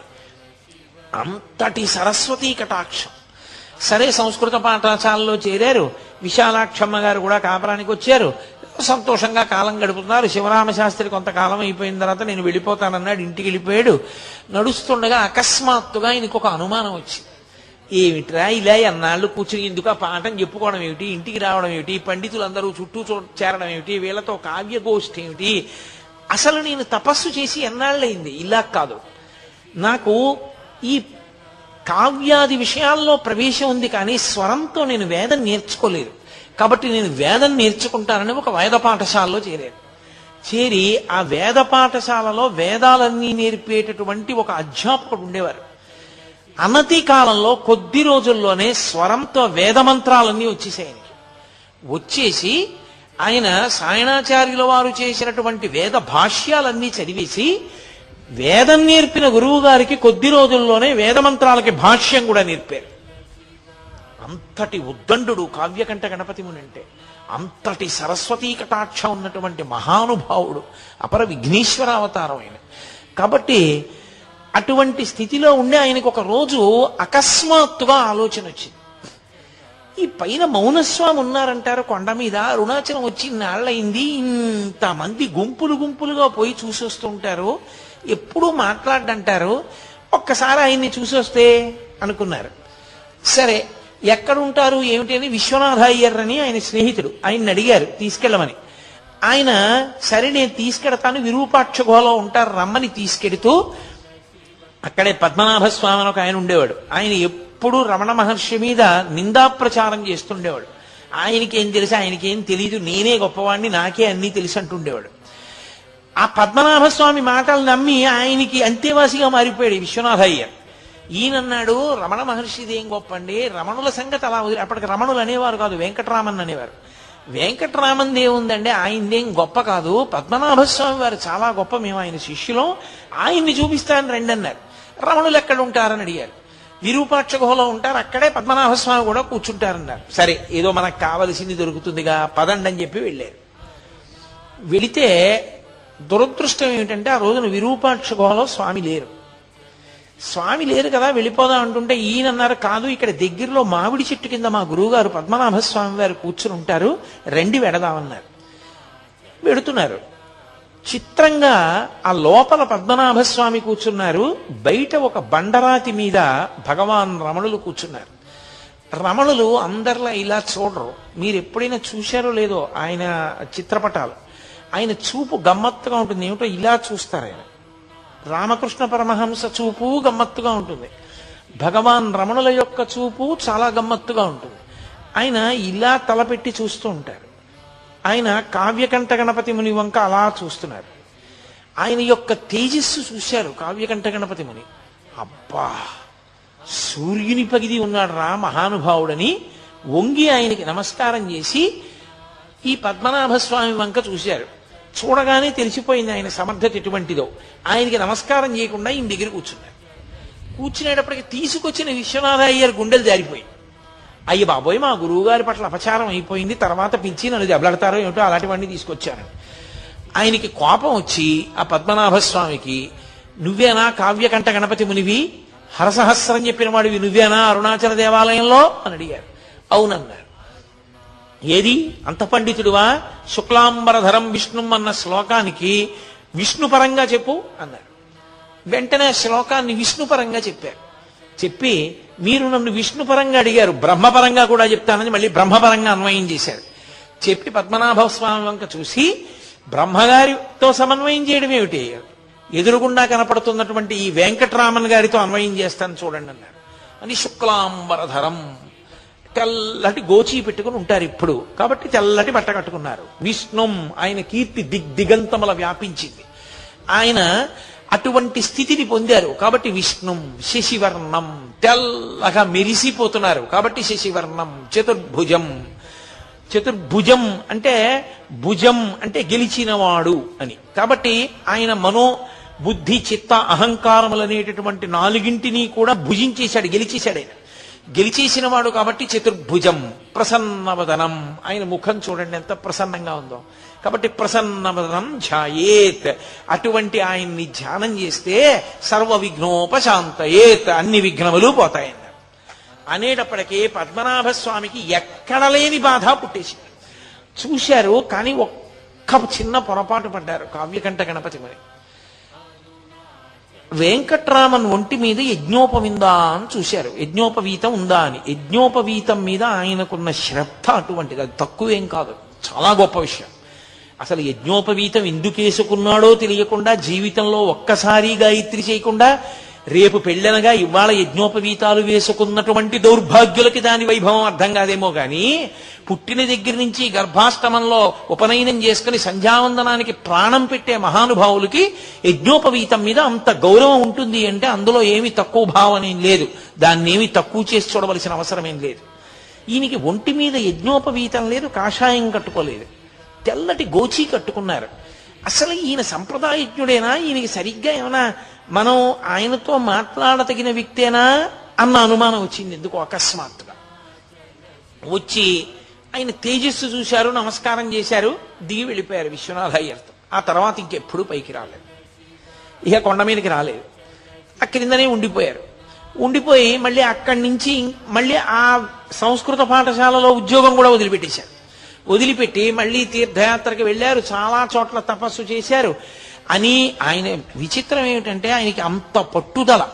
ఒకసారి తారామంత్రం తెలియని వాడివి నువ్వు విద్వాంసుడివా అన్నాడు ఒక ఆయన. అంతే, ఆయన తారామంత్రోపాసన పొంది సిద్ధి పొందారు, రేణుకాదేవి దర్శనం పొందారు, పరశురామానుగ్రహం పొందారు. అందుకే ఆయన వాక్కుతో అగ్ని కురిపించేవారు. ఆయన నోటితో అన్నారంటే అగ్నిహోత్రం పడవలసిందే, అంతటి మంత్రసిద్ధులు పొందారు ఆయన. మళ్ళీ ఇంత తపస్సు చేసి మళ్ళీ అరుణాచల క్షేత్రానికే వచ్చారు. వచ్చి ఆయనకి తపస్సు మీద ఉన్న ప్రీతి అటువంటిది. నైరుతి లింగం, ఆయన ముందు దుర్గమ్మ తల్లి కోవెల దగ్గర కూర్చుని తపస్సు చేశారు. అక్కడ మేకలు కాసుకుని వాళ్ళు అరుస్తూ ఉండేవారు. ధ్యానభంగం అవుతోందని అమ్మవారి దగ్గర అనుమతి అడిగి ఆవిడ్ని శ్యామలాదేవి అంటుండారు, పచ్చయ్యమ్మన్ కోవెల్ అంటుంటారు అక్కడ. ఆయన మళ్ళీ అక్కడి నుంచి నైరుతి లింగం దగ్గరికి వెళ్ళిపోయారు. నైరుతి లింగం ప్రదక్షిణ మార్గంలో కొంచెం లోపలికి వెడితే కనపడుతుంది. దానికి ఒక పక్కన నైరుతిలో పక్కకి ఓ చిన్న గుడిసె లాంటిది వేసుకుని దానికి ఒక చెక్క తలుపు లాంటిది ఒకటి పెట్టుకుని రాత్రింబవళ్ళు అందులో కూర్చుని తపస్సు చేస్తుండేవారు. అలా తపస్సు చేస్తున్న రోజుల్లో ఒక ఆశ్చర్యకరమైనటువంటి సంఘటన జరిగింది. ఆయన ఒకసారి అరుణాచలేశ్వరుని యొక్క రథాన్ని చూశారు. అరుణాచలేశ్వరుడికి ఉన్న రథం అంత రథం ఇక ఏ ఈశ్వర స్వరూపానికి ఉండదు అంటారు. 14 భువనములు ఎలా ఉంటాయో అలా 14 అంతస్తుల కొయ్యతేరు అరుణాచలేశ్వరుడు. అది ప్రత్యేకించి కృత్తికా ఉత్సవానికి 8వ రోజున ఆయన నందివాహనారూఢుడై ఆ మరునాడు కొయ్యతేరు మీద వెడుతున్నప్పుడు ఆ విలాసం ఆ వైభవం చూసి తీరాలంటారు. అంత పెద్ద రథం, ఆ రథం వంక చూశారు. చూసి ఆయన అనుకున్నారు 14 భువనములను ఏకకాలమునందు చూడలేరు, కానీ ఈ రథాన్ని ఇందుకే ఇలా నిర్మాణం చేశారు. 14 భువనములను నడిపించగలిగినటువంటి పరమేశ్వరుడే 14 భువనముల యొక్క రూపంగా ఉన్నటువంటి ఈ రథస్థితుడై ఈ లోకాన్ని నడుపుతున్నటువంటి వాడిగా రథంలో నడుస్తూ కనపడతాడు. అందుకే అరుణాచలంలో రథోత్సవం జరిగిన నాడు దర్శనం చేయడం అంత గొప్పదైంది అని భావన చేశారు. వెళ్ళి మళ్ళీ తపస్సు చేసుకుంటున్నారు.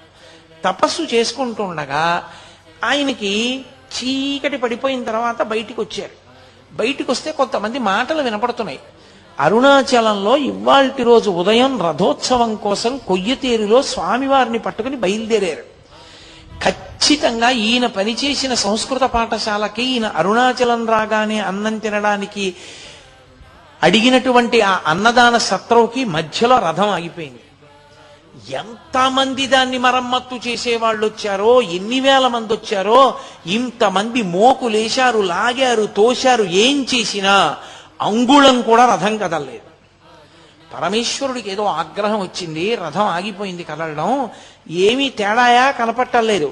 మరునాడు మధ్యాహ్నం 12 అయ్యేటప్పటికి రథం కానీ వెళ్ళి మరొక వాహనం మీదకి మారకపోతే స్వామి దేవాలయం అంతా ప్రాయశ్చిత్తం చేయవలసి ఉంటుంది. అందరూ హడిలిపోయారు. ప్రధాన అర్చకుడు కూడా బాధపడుతూ ఇంటికి వెళ్ళిపోయాడు. ఆలయ అధికారులు వెళ్ళిపోయారు. ఎవరో కొద్ది మంది ఉన్నారు. ఆయనకి అకస్మాత్తుగా ఒక మాట వినపడింది. అరుణాచలేశ్వరుడు నీకోసమే ఆగిపోయాడు, నువ్వు వెళ్ళు, రథం కదులుతుంది. ఇది నిజమా? నాకు ఈ మాట వినపడిందా అని ఆయన ఆశ్చర్యపోతున్నారు. మళ్ళీ వినపడింది, చెవులో ఎవరో చెప్పినట్టు. సరేనని బయలుదేరి రథం దగ్గరికి వెళ్ళారు. అప్పటికే బాగా చీకటి పడిపోయింది. రాత్రి చాలా ఆలస్యం అయిపోయింది. ఆయన వెళ్ళి చూసేసరికి 10 మంది రథం చుట్టూ కాపలా ఉన్నారు. ఇప్పుడు రథం కదలడానికి నేను చెయ్యేస్తే కదులుతుందని చెప్తే డాంబికంగా ఉంటుంది. ఈశ్వర, రేపు ఉదయం వస్తాను, నన్ను మన్నించండి అని వెళ్ళిపోయి మళ్ళీ ధ్యానానికి కూర్చున్నారు. అంతసేపు బడలిపోయి పడుకున్నారు, నిద్రపోయారు. ఈశ్వరుని యొక్క శాసనం, అంత బ్రహ్మముహూర్తంలో లేచేటటువంటి వ్యక్తి ఆ రోజు బాగా తెల్లవారిపోతే కానీ నిద్ర లేవాల.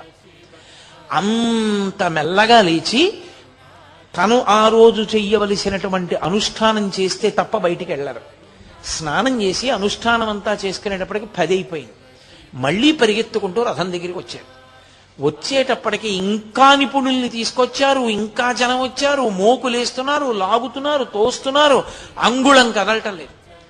ఈయన వాళ్ళందరినీ, మీరు కావ్యకంఠ గణపతి ముని చిత్రపటం చూశారో లేదో, చాలా సన్నగా ఉంటారు.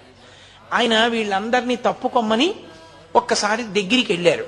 వెళ్ళి అరుణాచలేశ్వరుడు ఎదురుగుండా నిలబడి రథంలో, అప్పా మీరు పిలిచారు, వచ్చాను, కాబట్టి ఇప్పుడు మీరు సంతోషంగా బయలుదేరండి, రథం కదలాలి స్వామి అని పక్కకెళ్ళారు. అంతే, రథం కదిలి రథం 12 గంటల లోపల దేవాలయానికి వెళ్ళిపోయింది. ఎవరో కావ్యకంఠ గణపతి మునిట ఇక్కడే సంస్కృత పాఠాలు చెప్పేవారట. ఆయన నైరుతి లింగం దగ్గర తపస్సు చేస్తున్నారట. ఆయన వస్తే రథం కదిలింది. ఏమిటి విచిత్రం అని ఆయన వెంటబడ్డారు జనం. ఆయన ఎవ్వరికీ కనపడకుండా బ్రాహ్మణ వీధిలోకి వెళ్ళిపోయి అక్కడ భోజనం చేశారు. విశ్వనాథ అయ్యర్ గారితో కలిసి భోజనం చేశారు. భోజనం చేసి వెంటనే ధ్యానంలోకి వెళ్ళిపోయారు. ఆ ధ్యానంలో ఆయనకు ఒక విషయం కనపడింది. నువ్వు వస్తే తప్ప రథం కదలలేదు అంటే నువ్వు గొప్పవాడివని ప్రకటించడానికి రథం కదలలేదా? నువ్వు పరమభక్తుడివని లోకానికి తిరిగి చెప్పడం ప్రధానమా? లేకపోతే నిన్ను చూడాలని అరుణాచలేశ్వరుడు కదలలేదా? ఎందుకు కదలలేదు రథం? ఎందుకు ఆగిపోయింది? నువ్వు వెళ్ళాక ఎందుకు కదిలింది అని ఆయన, ఆ వాగ్రథం కదలాలంటే నువ్వు ఆయన దగ్గరికి వెళ్ళాలి. ఇతపూర్వం నువ్వు పొరపాటు పడ్డావు ఆయన గురించి. ఇప్పుడు నువ్వు ఆయన దగ్గరికి వెళ్ళు, ఆయన దర్శనం చేసి ఆయనకి నమస్కరించు, ఆయన మాట్లాడతాడు. ఆయన మాట్లాడగానే నీ రథం కదులుతుంది. ఇన్నాళ్ళు తపస్సు తపస్సు తపస్సు అని తిరుగుతున్నావుగా, ఇప్పుడు అసలు తపస్సు అంటే ఏమిటో తెలిసి నీలోని రథం కదిలి అద్భుతమైనటువంటి కవనము, లోకాన్ని ఉద్ధరించగలిగినటువంటి స్తోత్రాలు, మంత్ర సంబంధమైనవి నీ నుండి జాలువారతాయి. ఈ రెండు రథములు కదపడానికే నా రథాన్ని ఆపి పిలిచాను. ఎక్కుకొండ అనిపించింది. ఆయన వెంటనే లోపలికెళ్ళి ఇంకా విశ్వనాథయ్యర్ని కూడా పిలవాల. మంచి ఎండాకాలం, గబగబా ఉత్తరీయం తీసి భుజం మీద వేసుకుని అరుణాచలం కొండెక్కడం మొదలుపెట్టారు. విరూపాక్ష గుహలో ఉంటారు స్వామి. విరూపాక్ష గుహలోకి వెళ్ళడం అంత తేలిక కాదు. ఆ రోజుల్లో జనం విపరీతంగా వెడుతుండేవారు. అందులో కృతికా దీపోత్సవంలో స్వామివారి ఊరిరిగింపు వాహనాల మీద జరుగుతున్నంతసేపు స్వామి దగ్గర ఉంటారు. అయిపోగానే రమణుల దగ్గర వెళ్ళిపోతారు అందరూ. ఆ విరూపాక్ష గుహ చుట్టూ ఓ తడిక కట్టి తలుపులు పెట్టి తాళం వేసేవాడు పళనిస్వామి. ఆయన ఎందుకో ఆ రోజున తాళం వేయడం మానేసి తలుపులు తెరిచి ఏదో శారీరక అవసరం తీర్చుకోవడానికి వెళ్ళాడు. అసలు ఆయన చుట్టూ చాలా మంది జనం ఉంటారు దర్శనానికి వచ్చి. రమణుల దర్శనం అంత తేలిగ్గా అవదు. కాబట్టి ఎలా అవుతుంది, నాకు ఇలా మాట వినపడింది, మరి నేను వెడుతున్నానే ఆయన దర్శనానికి అనుకుని, సరే నాకు ఏ ఈశ్వరుడు ఇది తోపించాడో ఆయనే నిర్ణయిస్తాడని గబగబ గబగబ పైకెక్కారు. ఏ సంఘటన రమణ మహర్షికి జరిగిందో అదే సంఘటన గణపతి మునికి జరిగింది. రమణ మహర్షి అరుణాచలానికి వచ్చినప్పుడు దేవాలయం తలుపులు తెరిచి ఎవ్వరూ లేకుండా ఎలా ఉందో అలా విరూపాక్ష గుహలో కూర్చోకుండా విరూపాక్ష గుహ నుంచి బయటికి వచ్చి ఒక బండ మీద కూర్చుని ఉన్నారు రమణ మహర్షి. చక్కగా కళ్ళు తెరుచుకొని చూస్తున్నారు. పక్కన ఎప్పుడూ నీడలా ఉండే పళనిస్వామి కూడా లేడు. ఒక్క భక్తుడంటే ఒక్క భక్తుడు కూడా లేడు. తడిక తీసేసి తలుపులు తీసేసి ఉన్నాయి. ఏమి ఆశ్చర్యం, గుహలో ఉంటే అంతర్ముఖులై ఉంటారు, పలకరు, మాట్లాడకూడదు. బయటకు వచ్చి బండ మీద కూర్చుని కళ్ళు తెరుచుకుని ఉన్నారే అని గబగబ గబగబా పరిగెత్తారు. పరిగెత్తి ఆయన ముందు పడిపోయి తన కుడి చెయ్యి తీసి ఆయన కుడి పాదం మీద, ఎడం చెయ్యి తీసి ఎడం పాదం మీద వేసి గట్టిగా పట్టుకున్నారు రెండు పాదాలు. పట్టుకుని, అయ్యా తపస్సు అన్న మాటకి అర్థం తెలియకుండా తిరుగుతున్నాను, మీరు దయచేసి దీనుణ్ణి అనుగ్రహించి తపస్సు అంటే ఏమిటో తెలియచేయవలసింది అన్నారు. ఆయన చాలా కాలంగా మాట్లాడకపోవడం వల్ల ఆయన కంఠనాళాల్లోంచి మాట వచ్చేది కాదు. ఆయన తేరిపారి చూసి గుర్తుపట్టారు. దేవాలయంలో హరసహస్రం చదివిన వ్యక్తి ఇతనే. కావ్యకంఠ గణపతి ముని అనేటటువంటి బిరుదుతో కూడిన పేరున్నవాడు ఇతనే. అంతే. యథార్థమునకు పరమేశ్వరుడు విఘ్నేశ్వరుణ్ణి సుబ్రహ్మణ్యుణ్ణి కలిపాడు. అక్కడ అన్న కాళ్ళని తమ్ముడు పట్టుకుంటాడు, ఇక్కడ తమ్ముడు కాళ్ళని అన్న పట్టుకున్నాడు, అంతే తేడా. ఈయన ఎప్పుడైతే కాళ్ళు పట్టుకున్నారో కంఠాన్ని సవరించుకుని రమణులు మొట్టమొదటిసారి నోరు విప్పారు. నోరు విప్పుతూనే నాయనా అన్నారు. అందుకని కావ్యకంఠ గణపతి ముని పేరు నాయనా అని మారిపోయిన తర్వాత ఎప్పుడు ఎవరిని ఏమి మాట్లాడడం కానీ పిలవడం చెయ్యడం లేనటువంటి స్వామి అకస్మాత్తుగా నాయనా అన్నారు. నాయనా అని ఎవరిని పిలుస్తారంటే బాగా లోపలికి దక్షిణ దేశంలో విఘ్నేశ్వరుణ్ణి పిలుస్తారు, నాయనా అంటారు. అది విఘ్నేశ్వరుడి పేరు పెట్టుకున్న మనుష్యుల్ని నాయనా అని పిలవరు. ఎవరైనా ఒకవేళ ఏ వినాయక శాస్త్రనో పేరు పెట్టుకున్నారనుకోండి, ఆయన్ని నాయనా అని పిలవరు. ఒక్క ఈశ్వరుణ్ణి, దేవాలయంలో ఉన్న స్వామినే నాయనా అని పిలుస్తారు. నాయనా అని గణపతి మునిని పిలిచారు. అంటే ఆయనకి ఏమి కనపడిందో మరి గణపతి మునిలో. నాయనా అని పిలిచి, నువ్వు అడిగిన దానికి జవాబు చెప్తాను చూడు. మనకి నేను నేను అని ఒక భావన పుడుతూ ఉంటుంది లోపల నుంచి. అది ఎప్పుడూ లోపల నుంచి వస్తుంటుంది. అహం స్ఫురణ అనేవారు మహర్షి దాన్ని. నేను నేను నేను అన్న భావన వస్తూ ఉంటుంది. నేను ఉపన్యాసానికి వెళ్ళాలి, నేను పడుకోవాలి, నేను అలిసిపోయాను, నేను ఇవాళ పలహారం తక్కువ చేశాను, నేను అన్నం తిన్నాను, అలా నేను నేనంటుంటుంది. ఈ నేను నేనన్న భావన ఎక్కడి నుంచి పుడుతోందో ఆ మూలములలోకి వెళ్ళు. మనసుని ఆధారం చేసుకుని వెళ్ళు. ఏ మూలం దగ్గరికి వెడతావో ఆ మూలం దగ్గరికి వెళ్ళినప్పుడు మనసు అందులో లయమైపోతుంది. ఆ లయమైపోయినటువంటి చోటే తపస్సు యొక్క సిద్ధి పొందేటటువంటి చోటు. నువ్వు మంత్రజపం చేస్తున్నావు, మంత్రజపం చేసేటప్పుడు మంత్రము యొక్క నాదము ఎక్కడ మొదలవుతోందో, ఆ నాదం ప్రారంభ స్థానం ఎక్కడుందో అక్కడికి వెళ్ళు. వెనక్కి వెడితే ఆ స్థానమునందు ఆ మనసు లయమైపోతుంది. అదే తపస్సు అని 2 వాక్యాలు చెప్పారు. చెప్పగానే ఆయన ఆశ్చర్యపోయి, ఇన్ని గ్రంథాలు చదివాను, ఇంతమంది మహాత్ముల్ని కలిశాను, కానీ తపస్సన్న మాటని ఇంత అద్భుతంగా నిర్వచనం చేసినటువంటి వారు నాకు ఇప్పటి వరకు కనపడలేదు. నా అదృష్ట విశేషం మహానుభావ, మీ దర్శనమైంది.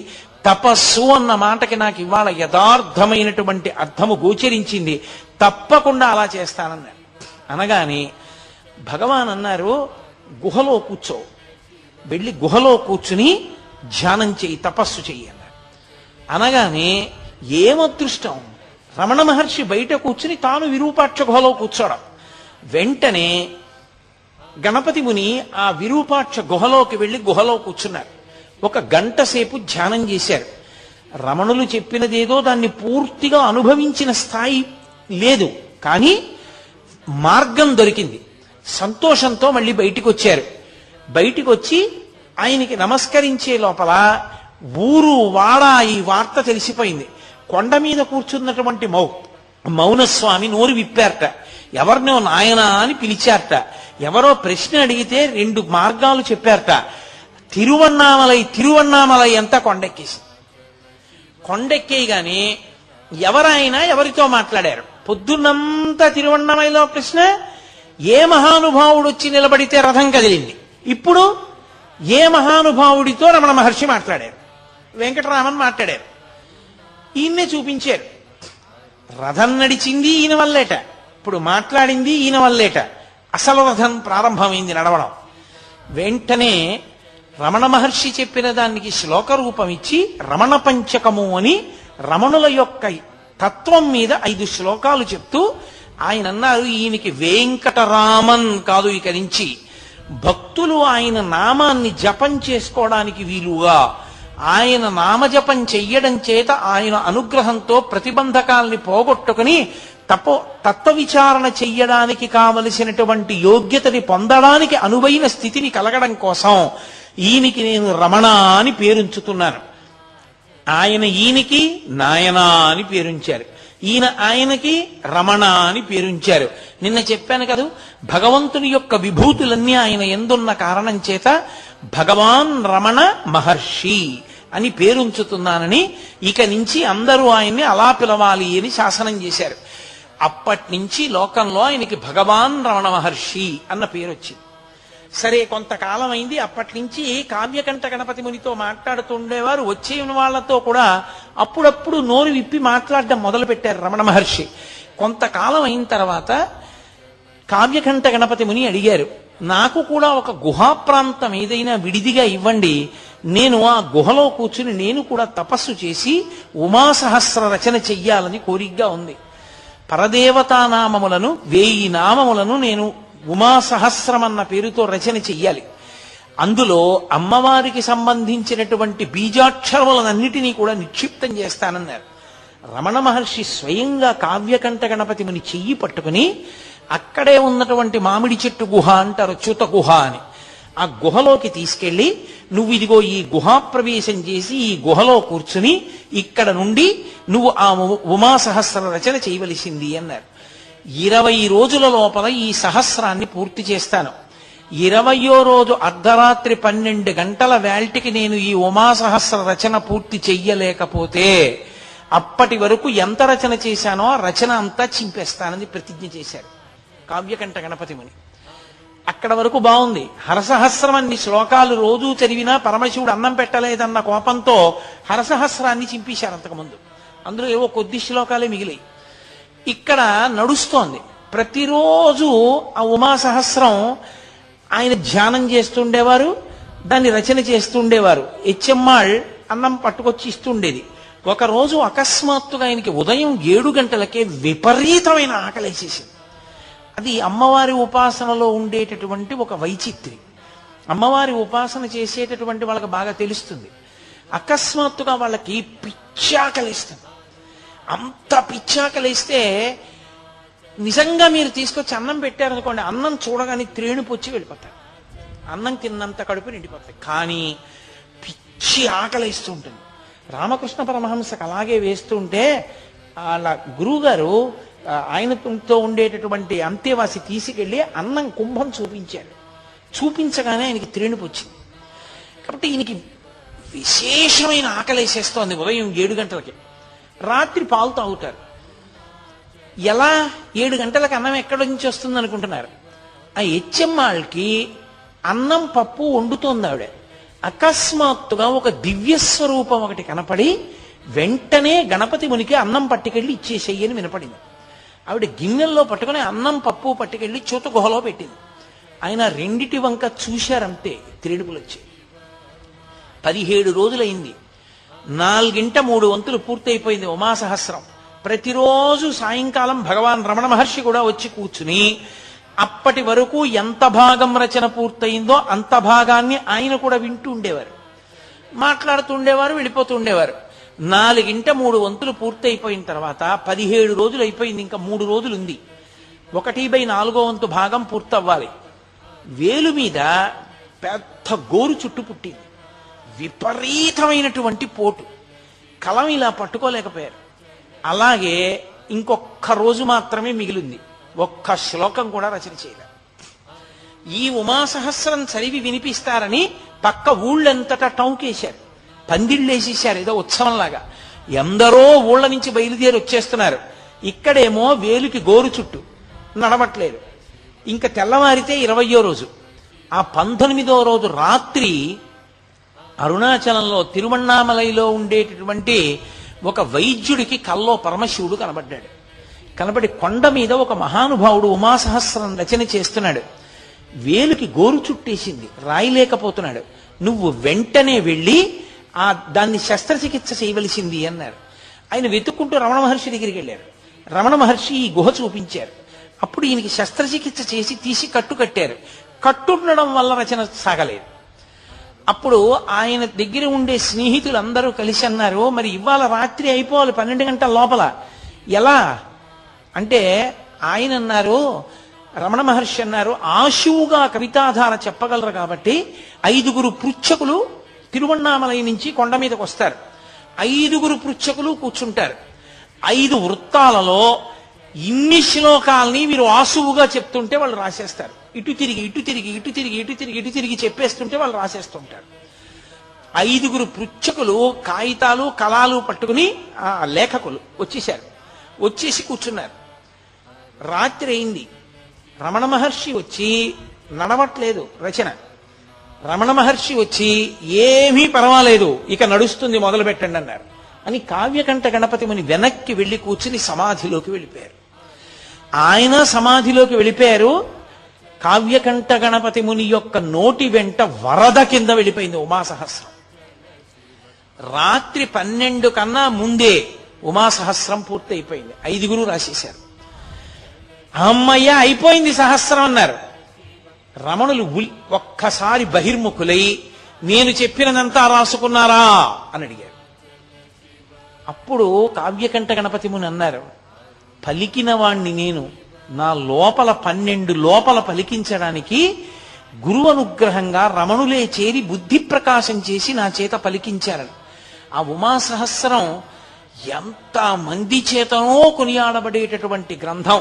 అమ్మవారి బీజాక్షరముల యొక్క సంపుటీకరణంతో అమ్మవారి వైభవాన్ని అంత గొప్పగా కీర్తించేటటువంటిది. లక్ష్మీకాంతం గారని కావ్యకంఠ గణపతి మునికి చాలా అంతేవాసి. ఆయన మహానుభావుడు నాయన అన్న పేరుతో కావ్యకంఠ గణపతి ముని మీద ప్రత్యేకంగా ఒక పుస్తకం రాశారు. ఆ పుస్తకంలో ఈ ఉమాసహస్రంలో ఉండేటటువంటి కొన్ని శ్లోకాలని కూడా ఆయన అందులో చేర్చి చూపించారు. కాబట్టి అంత గొప్పగా ఉమాసహస్రం పూర్తయింది. తర్వాత శుద్ధప్రతులు పూర్తయ్యాయి.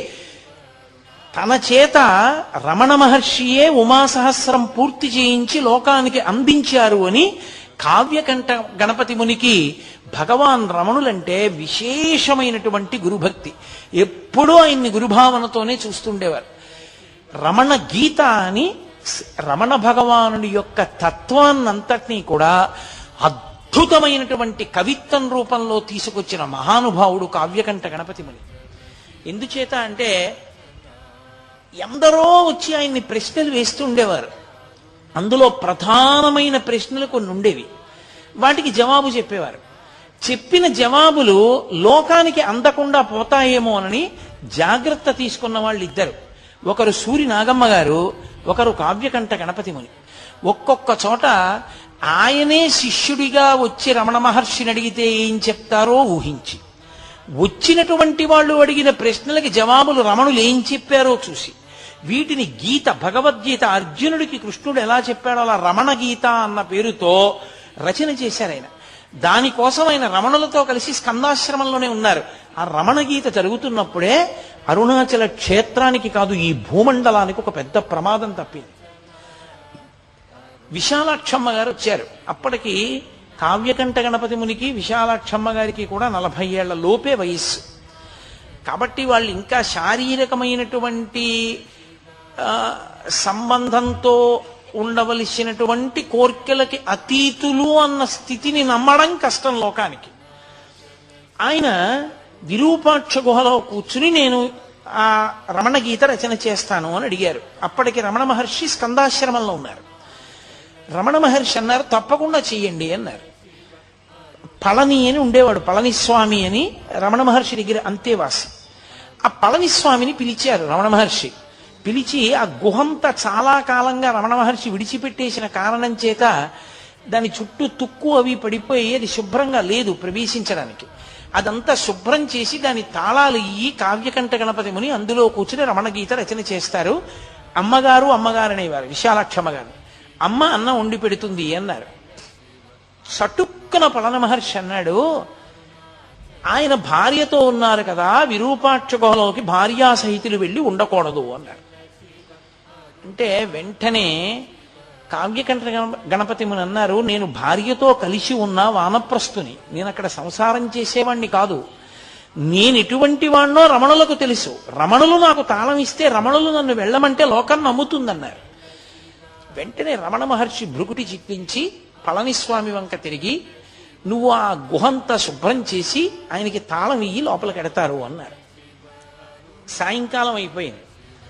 ఆయన విశాలాక్షమ్మ గారితో కలిసి విరూపాక్ష గుహకి వెళ్ళారు. లోపలికి వెడదామని కాస్త పెరుగన్నం పట్టుకుని వెళ్ళారు. రాత్రి తినడానికి రేపటి నుంచి వంట మొదలు పెడదామని వెడితే దానికి పెద్ద తాళం కప్ప వేసేసి ఉంది. ఆయన మళ్ళీ స్కందాశ్రమానికి వెళ్ళారు. భార్యని చెమ్మాళ్ళని అక్కడ ఉంచి పైకి వెళ్ళారు. అయ్యా, ఆ పళనిస్వామి ఆ గదిని ఆ విరూపాక్ష గుహ దగ్గర శుభ్రం చేయలేదు, తాళం వేసేసి ఉంది, తాళం కూడా నాకు ఇవ్వలేదు అన్నారు. అంటే రమణ మహర్షి ఆయన వంక తిరిగి పళనిస్వామి వంక తిరిగి, ఏమయ్యా నేను తాళంచి విమ్మన్నాను కదా, ఇవ్వలేదా, కావ్యకంఠులకు ఇచ్చేసేయి అన్నారు. ఆయన అన్నాడు లేచి నిలబడి, ఏమి అందులో సంసారం చేద్దామనే, నీకెందుకు విరూపాక్ష గుహ, ఎక్కడ కూర్చుని రాయకూడదు అన్నాడు. విపరీతమైన ఆగ్రహం వచ్చేసింది కావ్యకంఠ గణపతి మునికి. వచ్చేసి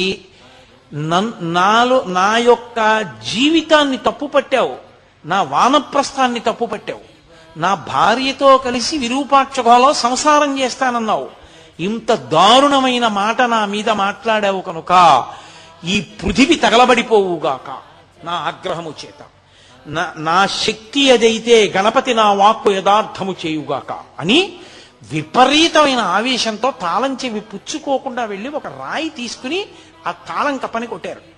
కొడితే ఆయనకి పరశురామ మంత్రాలు ఉన్నాయి. ఆ అగ్నిహోత్ర ప్రభావానికి తాళం ఊడి కింద పడిపోయింది. ఆ రాతికి అది పడదు. ఆయన వెంటనే గుహలోకి వెళ్ళిపోయారు. గుహలోకి వెళ్ళిపోయి ఆ ఎదురుగుండా ఉన్నటువంటి ఒక రాతి మీద కూర్చుని భూమి వంక తీవ్రమైనటువంటి దృక్కులతో భూమి వంక చూస్తున్నారు. రమణ మహర్షి గమనించారు. పరమ ప్రమాదం వచ్చింది. ఇంత మంత్రజపం చేసేశాడు, ఇంత జపం చేసేశాడు, మంత్రసిద్ధులు పొందేశాడు. పొంది కోపానికి వశుడైపోయాడు. వశుడైపోయి ఇప్పుడు తనకున్నటువంటి శక్తినంతటినీ భూతలం మీద పెట్టాడు. ఈ భూమిని పాడు చెయ్యాలనుకుంటున్నాడని ఆయన బయటికి వచ్చి నిలబడి స్కందాశ్రమంలో ఒక్కసారి ఆకాశం వంక చూశారు. చూసేటప్పటికే అకస్మాత్తుగా మబ్బులు వచ్చేసాయి. మబ్బులొచ్చి మెరుపులు, పిడుగులు, వర్షం ప్రారంభమైంది. ప్రారంభం అవగానే అందరూ ఆశ్రమంలోకి వెళ్ళిపోయారు. ఒక్క రమణ మహర్షి మాత్రం లోపలికి వెళ్లకుండా చాలా గంభీరంగా చాలా తీవ్రంగా ఆలోచిస్తూ అలా నిలబడి ఆకాశం వంక చూస్తున్నారు. పిడుగులు పడుతున్న ధ్వనులు వినపడుతున్నారు. ఒక్కసారి ఆయన గొణిగినట్లయింది. ఈ భూతలం 14 భువనములు పాడైపోవాలన్నాడు. 14 భువనములు పాడైపోవడం కన్నా 14 భువనముల స్వరూపమైన అరుణాచలేశ్వరుని యొక్క రథము తగలబడిపోవుగాక అన్నాడు. అనగానే పిడుగు వెళ్ళి అరుణాచలేశ్వరుడి యొక్క రథం మీద పడి ఆ రథం కాలిపోయింది. కాలిపోవడం ఏమిటి, మీరు ఎవరైనా వెళ్ళిన వాళ్ళు ఉంటే తెలుస్తుంది. స్కందాశ్రమం నుంచి విరూపాక్ష గుహకి దగ్గరగానే ఉంటుంది దారి, కానీ చాలా కష్టం నడవడం. ఎంత జాగ్రత్తగానో నడవాలి, కాళ్ళు జారిపోతాయి. అందున అంత వర్షం పడినప్పుడు జారి పడిపోతారు. అతి వేగంతో వచ్చేసి విరూపాక్ష గుహలోకి వెళ్ళి కావ్యకంఠ గణపతి ముని చేయి పట్టుకున్నారు. పట్టుకోగానే గురువు గారు వచ్చారని లేచి నిలబడ్డారు. నాకు చేతిలో చెయ్యి వేసి ప్రమాణం చెయ్యి అన్నారు. దేనికన్నారు? కావ్యకంఠ గణపతి ముని, ఇన్ని మంత్రసిద్ధులు పొందావు, కానీ కోపానికి వశపడి లోకాన్నే పాడు చెయ్యాలనుకున్నావు, ఇంకెప్పుడు జీవితంలో కోపానికి వశపడదని ప్రమాణం చెయ్యి అన్నారు. వెంటనే చేతిలో చెయ్యేసి ప్రమాణం చేశారు, ఇంకెప్పుడు నేను కోపానికి వశుణ్ణి కాను. అందుకే స్థాయిని బట్టి కోపాన్ని అణుచుకునే శక్తి లేకపోతే ఉపద్రవాలు వస్తాయి. ఆ రోజున అరుణాచలేశ్వరుడి రథం తగలబడిపోయింది. తగలపడిపోవడం వల్ల రమణులు అన్నారు, పోన్లేండి ఈ కారణం చేత స్వామికి కొత్త రథం ఏర్పడింది అన్నారు. మళ్ళీ నూతనమైనటువంటి రథాన్ని స్వామికి తయారు చేశారు. కావ్యకంఠ గణపతి ముని యొక్క వాక్కు అంత ప్రమాదకరం, అంటే అంత శక్తివంతమైంది. అన్ని మంత్రముల యొక్క ఉపాసన, అన్ని సిద్ధులను పొందారు మహానుభావుడైన. అటువంటి వ్యక్తి అరుణాచలంలోనే ఉండి స్కందాశ్రమానికి వెళ్ళిపోయారు. తర్వాత విరూపాక్ష గుహలో ఆయన కూర్చోలేకపోయారు. ఆ ఎండ వేడికి లోపల గాలి లేక అందులో కూర్చోలేక భార్యని చెన్నై పంపించేసి ఆయన స్కందాశ్రమానికి వెళ్ళిపోయారు.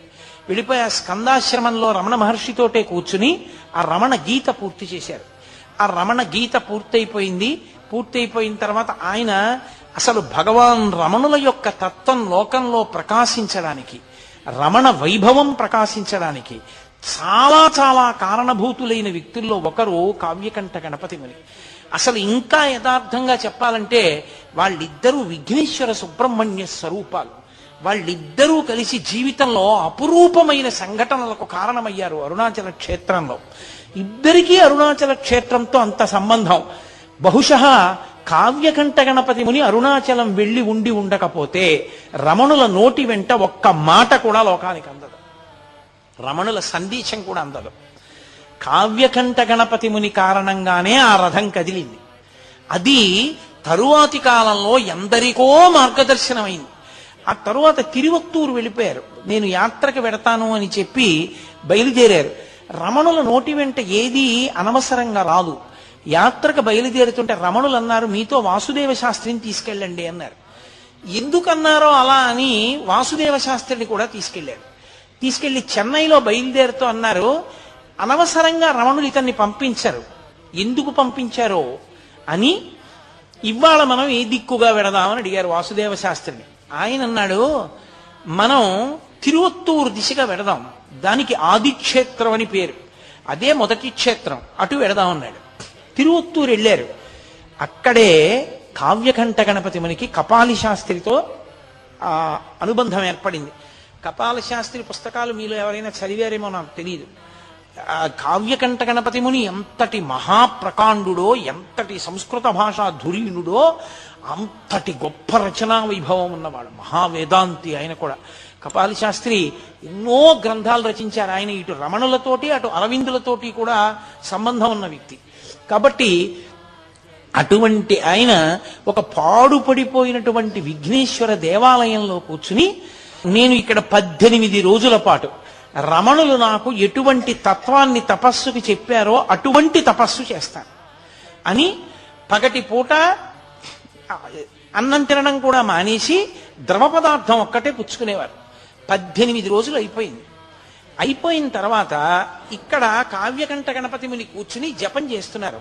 మంచి సమాధిలోకి ప్రవేశించే ప్రయత్నంలో ఉన్నారు. ఆయన చెప్పిన మార్గంలో లోపలికి వెళ్ళి అన్వేషిస్తున్నారు, ఎక్కడి నుంచి పుడుతోంది నేనన్న భావన అన్నది. ఆయన చేస్తుండగా సాయంకాలం 4 అలా అవుతుండగా విపరీతమైన నీరసం వచ్చేసి అసలు కూర్చోలేక శవాసనం వేసేశారు. వేసేసి శవాసనం మీ అందరికీ తెలుసున్నదే, నేల మీద పడుకుని నా గురువు రమణ భగవానులు ఉంటే బావుణ్ణు అన్నారు. ఆశ్చర్యం ఏం జరిగిందంటే అక్కడ అరుణాచలంలో రమణ మహర్షి ఎక్కడ కూర్చుని ఉన్నారో అక్కడి నుంచి ఒక్క ఎగురు పైకి ఎగిరి కింద పడ్డారు ఆసనం మీద. అక్కడేమైందో తెలుసా, ఈయన ఎగిరి కింద పడే లోపల నా గురువు రమణులుంటే బావుణ్ణు అనుకున్నారు. అంతే. శవాసనం వేసి పడుకున్న కావ్యకంఠ గణపతి ముని యొక్క గుండెల మీద ఎడంచి పెట్టి గట్టిగా నొక్కి కుడి చేతిని ఆ బ్రహ్మరంధ్రం దగ్గర మాడు దగ్గర పెట్టి నొక్కారు రమణ మహర్షి. కొద్ది కాలం, నేను చెప్పినంతసేపు కూడా లేదు, ఇలా నొక్కారు. రమణులు వచ్చారని అర్థమైంది కావ్యకంఠ గణపతి మునికి. ఒక్కసారి దొల్లి ఆయన పాదములు చూద్దాం అనుకున్నారు, కానీ ఎడంచేత్తో గుండె నొక్కి పెట్టడంలో రమణుల స్పర్శ వలన పులకాంకిత గాత్రుడైపోయి ఒళ్ళంతా విద్యుద్వలయాలు ప్రవహిస్తున్నట్లుగా అయిపోయి ఆయన కదలలేకపోయారు, అలాగే ఉండిపోయారు.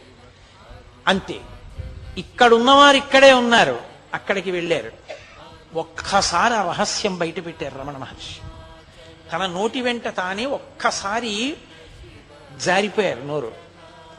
అవును, తిరువత్తూరు క్షేత్రంలో ఫలానా చోట వెడుతున్నప్పుడు చీకటిగా ఉంటుంది, పాడుపడిపోయిన గణపతి దేవాలయం ఉంది కదూ అన్నారు. ఎప్పుడూ తిరువణ్ణామలై విడిచిపెట్టి వెళ్ళని వ్యక్తికి ఎలా తెలుసది? ఆయన వెళ్ళారు. అక్కడికి వెళ్ళి కావ్యకంఠ గణపతి మునికి సూక్ష్మ శరీరంతో వెళ్ళి హస్తదీక్ష ఇచ్చారు. బహుశః నాకు తెలుసున్నంత వరకు రమణుల వాంగ్మయంలో ఆయన హస్తదీక్ష పొందినటువంటి ఏకైక వ్యక్తి కావ్యకంఠ గణపతి ముని ఒక్కరే. వాళ్ళిద్దరి అనుబంధం అటువంటిది. ఆ తరువాత అక్కడ 20 రోజులు దీక్ష పూర్తి చేసేశారు. పూర్తి చేసి చాలా ప్రదేశాలు తిరిగారు, వచ్చారు. ఆ మహాతల్లి ఆ కావ్యకంఠ గణపతి ముని యొక్క భార్య గారు విశేషంగా మంత్రజపం చేసేవారు. ఆవిడ కూడా మంత్రజపం చేసే వాళ్ళకి ఎప్పుడైనా దృష్టి మరలిపోతోంది అనుకోండి, వాళ్ళు ఏం చేస్తారంటే కాస్త విభూతి తీసి నోట్లో వేసుకుంటూ ఉంటారు. ఆవిడికి తరచుగా విభూతి తీసుకోవడం అలవాటు. అలా అస్తమానం విభూతి తీసుకోవడం వల్ల ఏమైపోయిందంటే ఆవిడ నెత్తురంతా విభూతి కలిసిపోయి గడ్డల కింద ఏర్పడిపోయి ఆవిడకి ప్రాణోత్క్రమణ కాలం ఆసన్నం అయిపోయి ఆవిడ ప్రాణం విడిచిపెట్టేసే ముందు కూడా మంత్రజపం చేస్తూనే ప్రాణం వదిలిపెట్టేసింది. ఆవిడే నిరంజనానంద స్వామి వారిని వేడుకుని ఆ మాతృభూతేశ్వరాలయంలో వెనక శ్రీచక్రం ఉండాలి అని చెప్పి నిరంజనానంద స్వామి వారిని బ్రతిమాలి శ్రీచక్రం అక్కడ ఉండేటట్టుగా ఉత్సాహం తీసుకొచ్చినటువంటి వ్యక్తి కావ్యకంఠ గణపతి ముని గారి భార్య అయినటువంటి విశాలాక్షమ్మ గారి. అంతటి అనుబంధం. తరువాతి కాలంలో కొన్ని కారణాలు జరిగాయి, అవి ఇప్పుడు అప్రస్తుతం.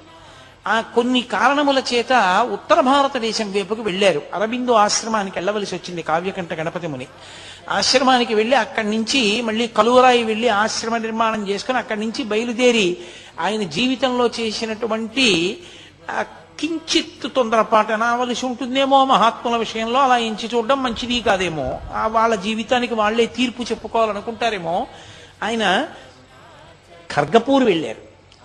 వెడితే ఈయన సాక్షాత్ గణపతి అంశ అని తెలిసిన కారణం చేత చూసే భక్తులందరూ సంతోషిస్తారు కదా అని గణపతి నవరాత్రి ఉత్సవాల్లో కావ్యకంఠ గణపతి మునినే విఘ్నేశ్వరుడిగా తీసుకెళ్లి కూర్చోపెట్టి ఆవాహన మంత్రం దగ్గర నుంచి చెప్పేసి అక్కడ అర్చన చేసే బ్రాహ్మణుడు ఏం చేశాడంటే పూజ అంతా చేయించి నీరాజనమిచ్చి ఉద్వాసన మంత్రం చెప్పేశాడు.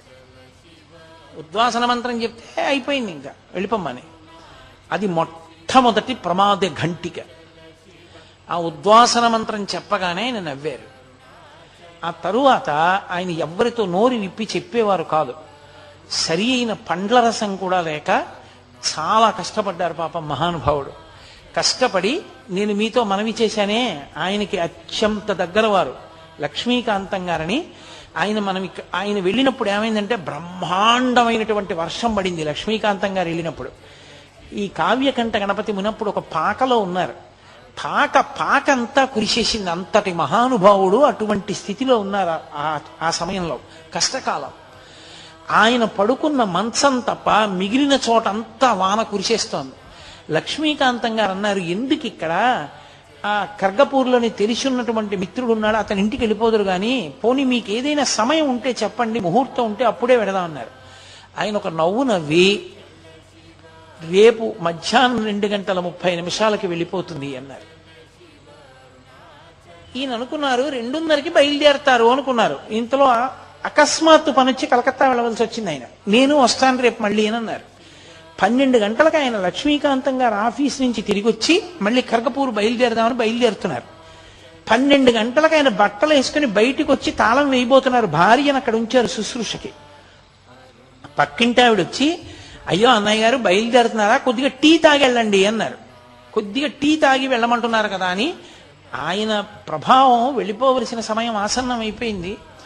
12 గంటలకి ఆవిడ టీ తెచ్చేదాకా కదా అని అక్కడ పరుపు కనపడితే దాని మీద పడుకున్నారు. ఆవిడ వచ్చి అరిచి అరిచి అరిచింది. ఆయన లేవలా. ఏంటి ఇంత ముద్దు నిద్రపోయారు ఇవ్వాలని ఆవిడ వెళ్ళిపోయింది టీ పట్టుకుని. పైన గడియారం 12:30 కొట్టింది, 1 గంట కొట్టింది, 1 గంటన్నర కొట్టింది, 2 కొట్టింది, 2:30 కొట్టింది. చిత్రం ఏమిటో తెలుసా, 12 కొట్టడం అయిపోయింది. అందుని ఎక్కువ మాటలు కొట్టదు ఇంకా. ఎందుకని 12:30కు ఒక్క మాటే, 1 గంటకు ఒక్క మాటే, 1 గంటన్నరకు ఒక్క మాటే, 2కి 2 మాటలే, 2:30కి మళ్ళీ ఒక మాటే, ఒక మాట కొట్టింది తెలివి వచ్చింది. 2:30 ఇలా చూశారు, అబ్బా 2:30 అయిపోయిందని. అకస్మాత్తుగా 2:30కి పాక విడిచిపెట్టి వెళ్ళడం కాదు, శరీరం విడిచిపెట్టేస్తున్నారనిపించింది. వదిలిపెట్టేశారు కావ్యకంఠ గణపతి ముని. ఆయన గబగబా బయలుదేరి వెళ్ళారు. ఏ సమయానికి తాను ఇల్లు మారతానన్నారో ఆ సమయానికి శరీరం వదిలేశారు. వదిలిపెట్టేసిన తర్వాత ఆయన శరీరాన్ని దహనం చేయాలా సమాధి చెయ్యాలా అనో పెద్ద చర్చ. అంటే ఆయన యజ్ఞోపవీతాన్ని విడిచిపెట్టలేదు. ఆ కారణం చేత ఆయనకి సమాధి ఇష్టం లేదు, సన్యాసాశ్రమ స్వీకారంగా భావన చేయడానికి వీల్లేదని ఆయన్ని దహనమే చేశారు. చేసి మహానుభావుడు అవతార పురుషుడుగా వచ్చినటువంటి వ్యక్తి, నేను అరుణాచలంతో ఉన్న సంబంధం, రమణులతో ఉన్న సంబంధం వరకే నేను ఇవాళ స్పృశించాను. ఎందుకంటే రమణుల గురించి మాట్లాడేటప్పుడు, అరుణాచలం గురించి మాట్లాడేటప్పుడు కావ్యకంఠ గణపతి ముని గురించి ప్రస్తావించకపోతే అసలు దానికి పరిపూర్ణత రాదు. అందుకని ప్రత్యేకంగా నేను కావ్యకంఠ గణపతి ముని గురించి మాట్లాడుతూ మిగిలిన భాగాన్నంతటినీ పక్కన పెట్టేశాను. ఒక్క అరుణాచల సంబంధం ఒకటే నేను ప్రస్తావన చేశాను. చిత్రం ఏంటంటే ఆయనకి అనారోగ్యంగా ఉండి బ్రతకరేమోనని అనుమానం వచ్చినప్పుడు 2 టెలిగ్రాములు ఇచ్చారు రమణ మహర్షికి. మళ్ళీ రిప్లై టెలిగ్రాములు వచ్చాయి. రమణ మహర్షికి చూపించాం, ఆయన ఆరోగ్యం ఆందోళనకరంగా ఉందని. భగవాన్ చూసి పక్కన పెట్టేశారు, ఏమీ మాట్లాడలేదు. రమణులకి కూడా తెలుసు అయిపోయింది అవతార పరిసమాప్తి. కాబట్టి రమణుల కన్నా ముందే అవతార పరిసమాప్తి చేసినటువంటి వారు కావ్యకంఠ గణపతి ముని. కాబట్టి అలా సిద్ధి పొందారు మహానుభావుడు. ఆయన రమణుల యొక్క సమన్వయంలో అన్ని అద్భుతమైనటువంటి విశేషాలు జరిగాయి. కాబట్టి ఇవాళ మీతో నేను అరుణాచలము, కావ్యకంఠ గణపతి ముని, రమణ మహర్షి ఈ 3 మధ్యలో జరిగినటువంటి విశేషాలని చెప్పడానికి ప్రయత్నం చేశాను. రేపటి రోజు నేను అత్యంత ప్రధానమైన విషయాలు, రమణతత్వంలో అత్యంత ప్రధానమైనటువంటి విషయములను కొన్నిటిని, ఎందుకంటే ఈ జాతికి ఒక మహోపకారం చేసింది ఒక ఆడది. నిజంగా ఆవిడే అలా పుట్టినింటికి ఉత్తరాలు రాసి ఉండి ఉండకపోతే, అన్నగారు ఆ ఉత్తరాలని దాచి ఉండి ఉండకపోతే, రమణులు ఎన్ని సందర్భాల్లో ఎన్ని అద్భుతమైన మాటలు మాట్లాడారో మనకి అంది ఉండేవి కావు. అవి అందించిన వారు ఇద్దరే. ఒకరు కావ్యకంఠ గణపతి ముని, రెండవ వారు సూరి నాగమ్మ గారు. ఆ సూరి నాగమ్మ గారి లేఖలు అని ఇప్పటికీ ఉన్నాయి, పుస్తకాలు మీరు చదివి ఉంటారు. కాబట్టి అసలు నిజంగా రమణుల యొక్క వైభవం ఏమిటో, ఆయన మాట్లాడినప్పుడు ఎలా ఆవిష్కరించారో ఆ తత్వం ఏమిటో ఆ సూరి నాగమ్మ గారు, ఈ విశేషాలన్నిటినీ కూడా రేపటి రోజున మీ ముందుంచడానికి ప్రయత్నం చేస్తాను. రమణుల అనుగ్రహంతో దాని గురించి మాట్లాడతాను. కాబట్టి రేపు మళ్ళీ సాయంకాలం 6:30 కలుసుకుందాం.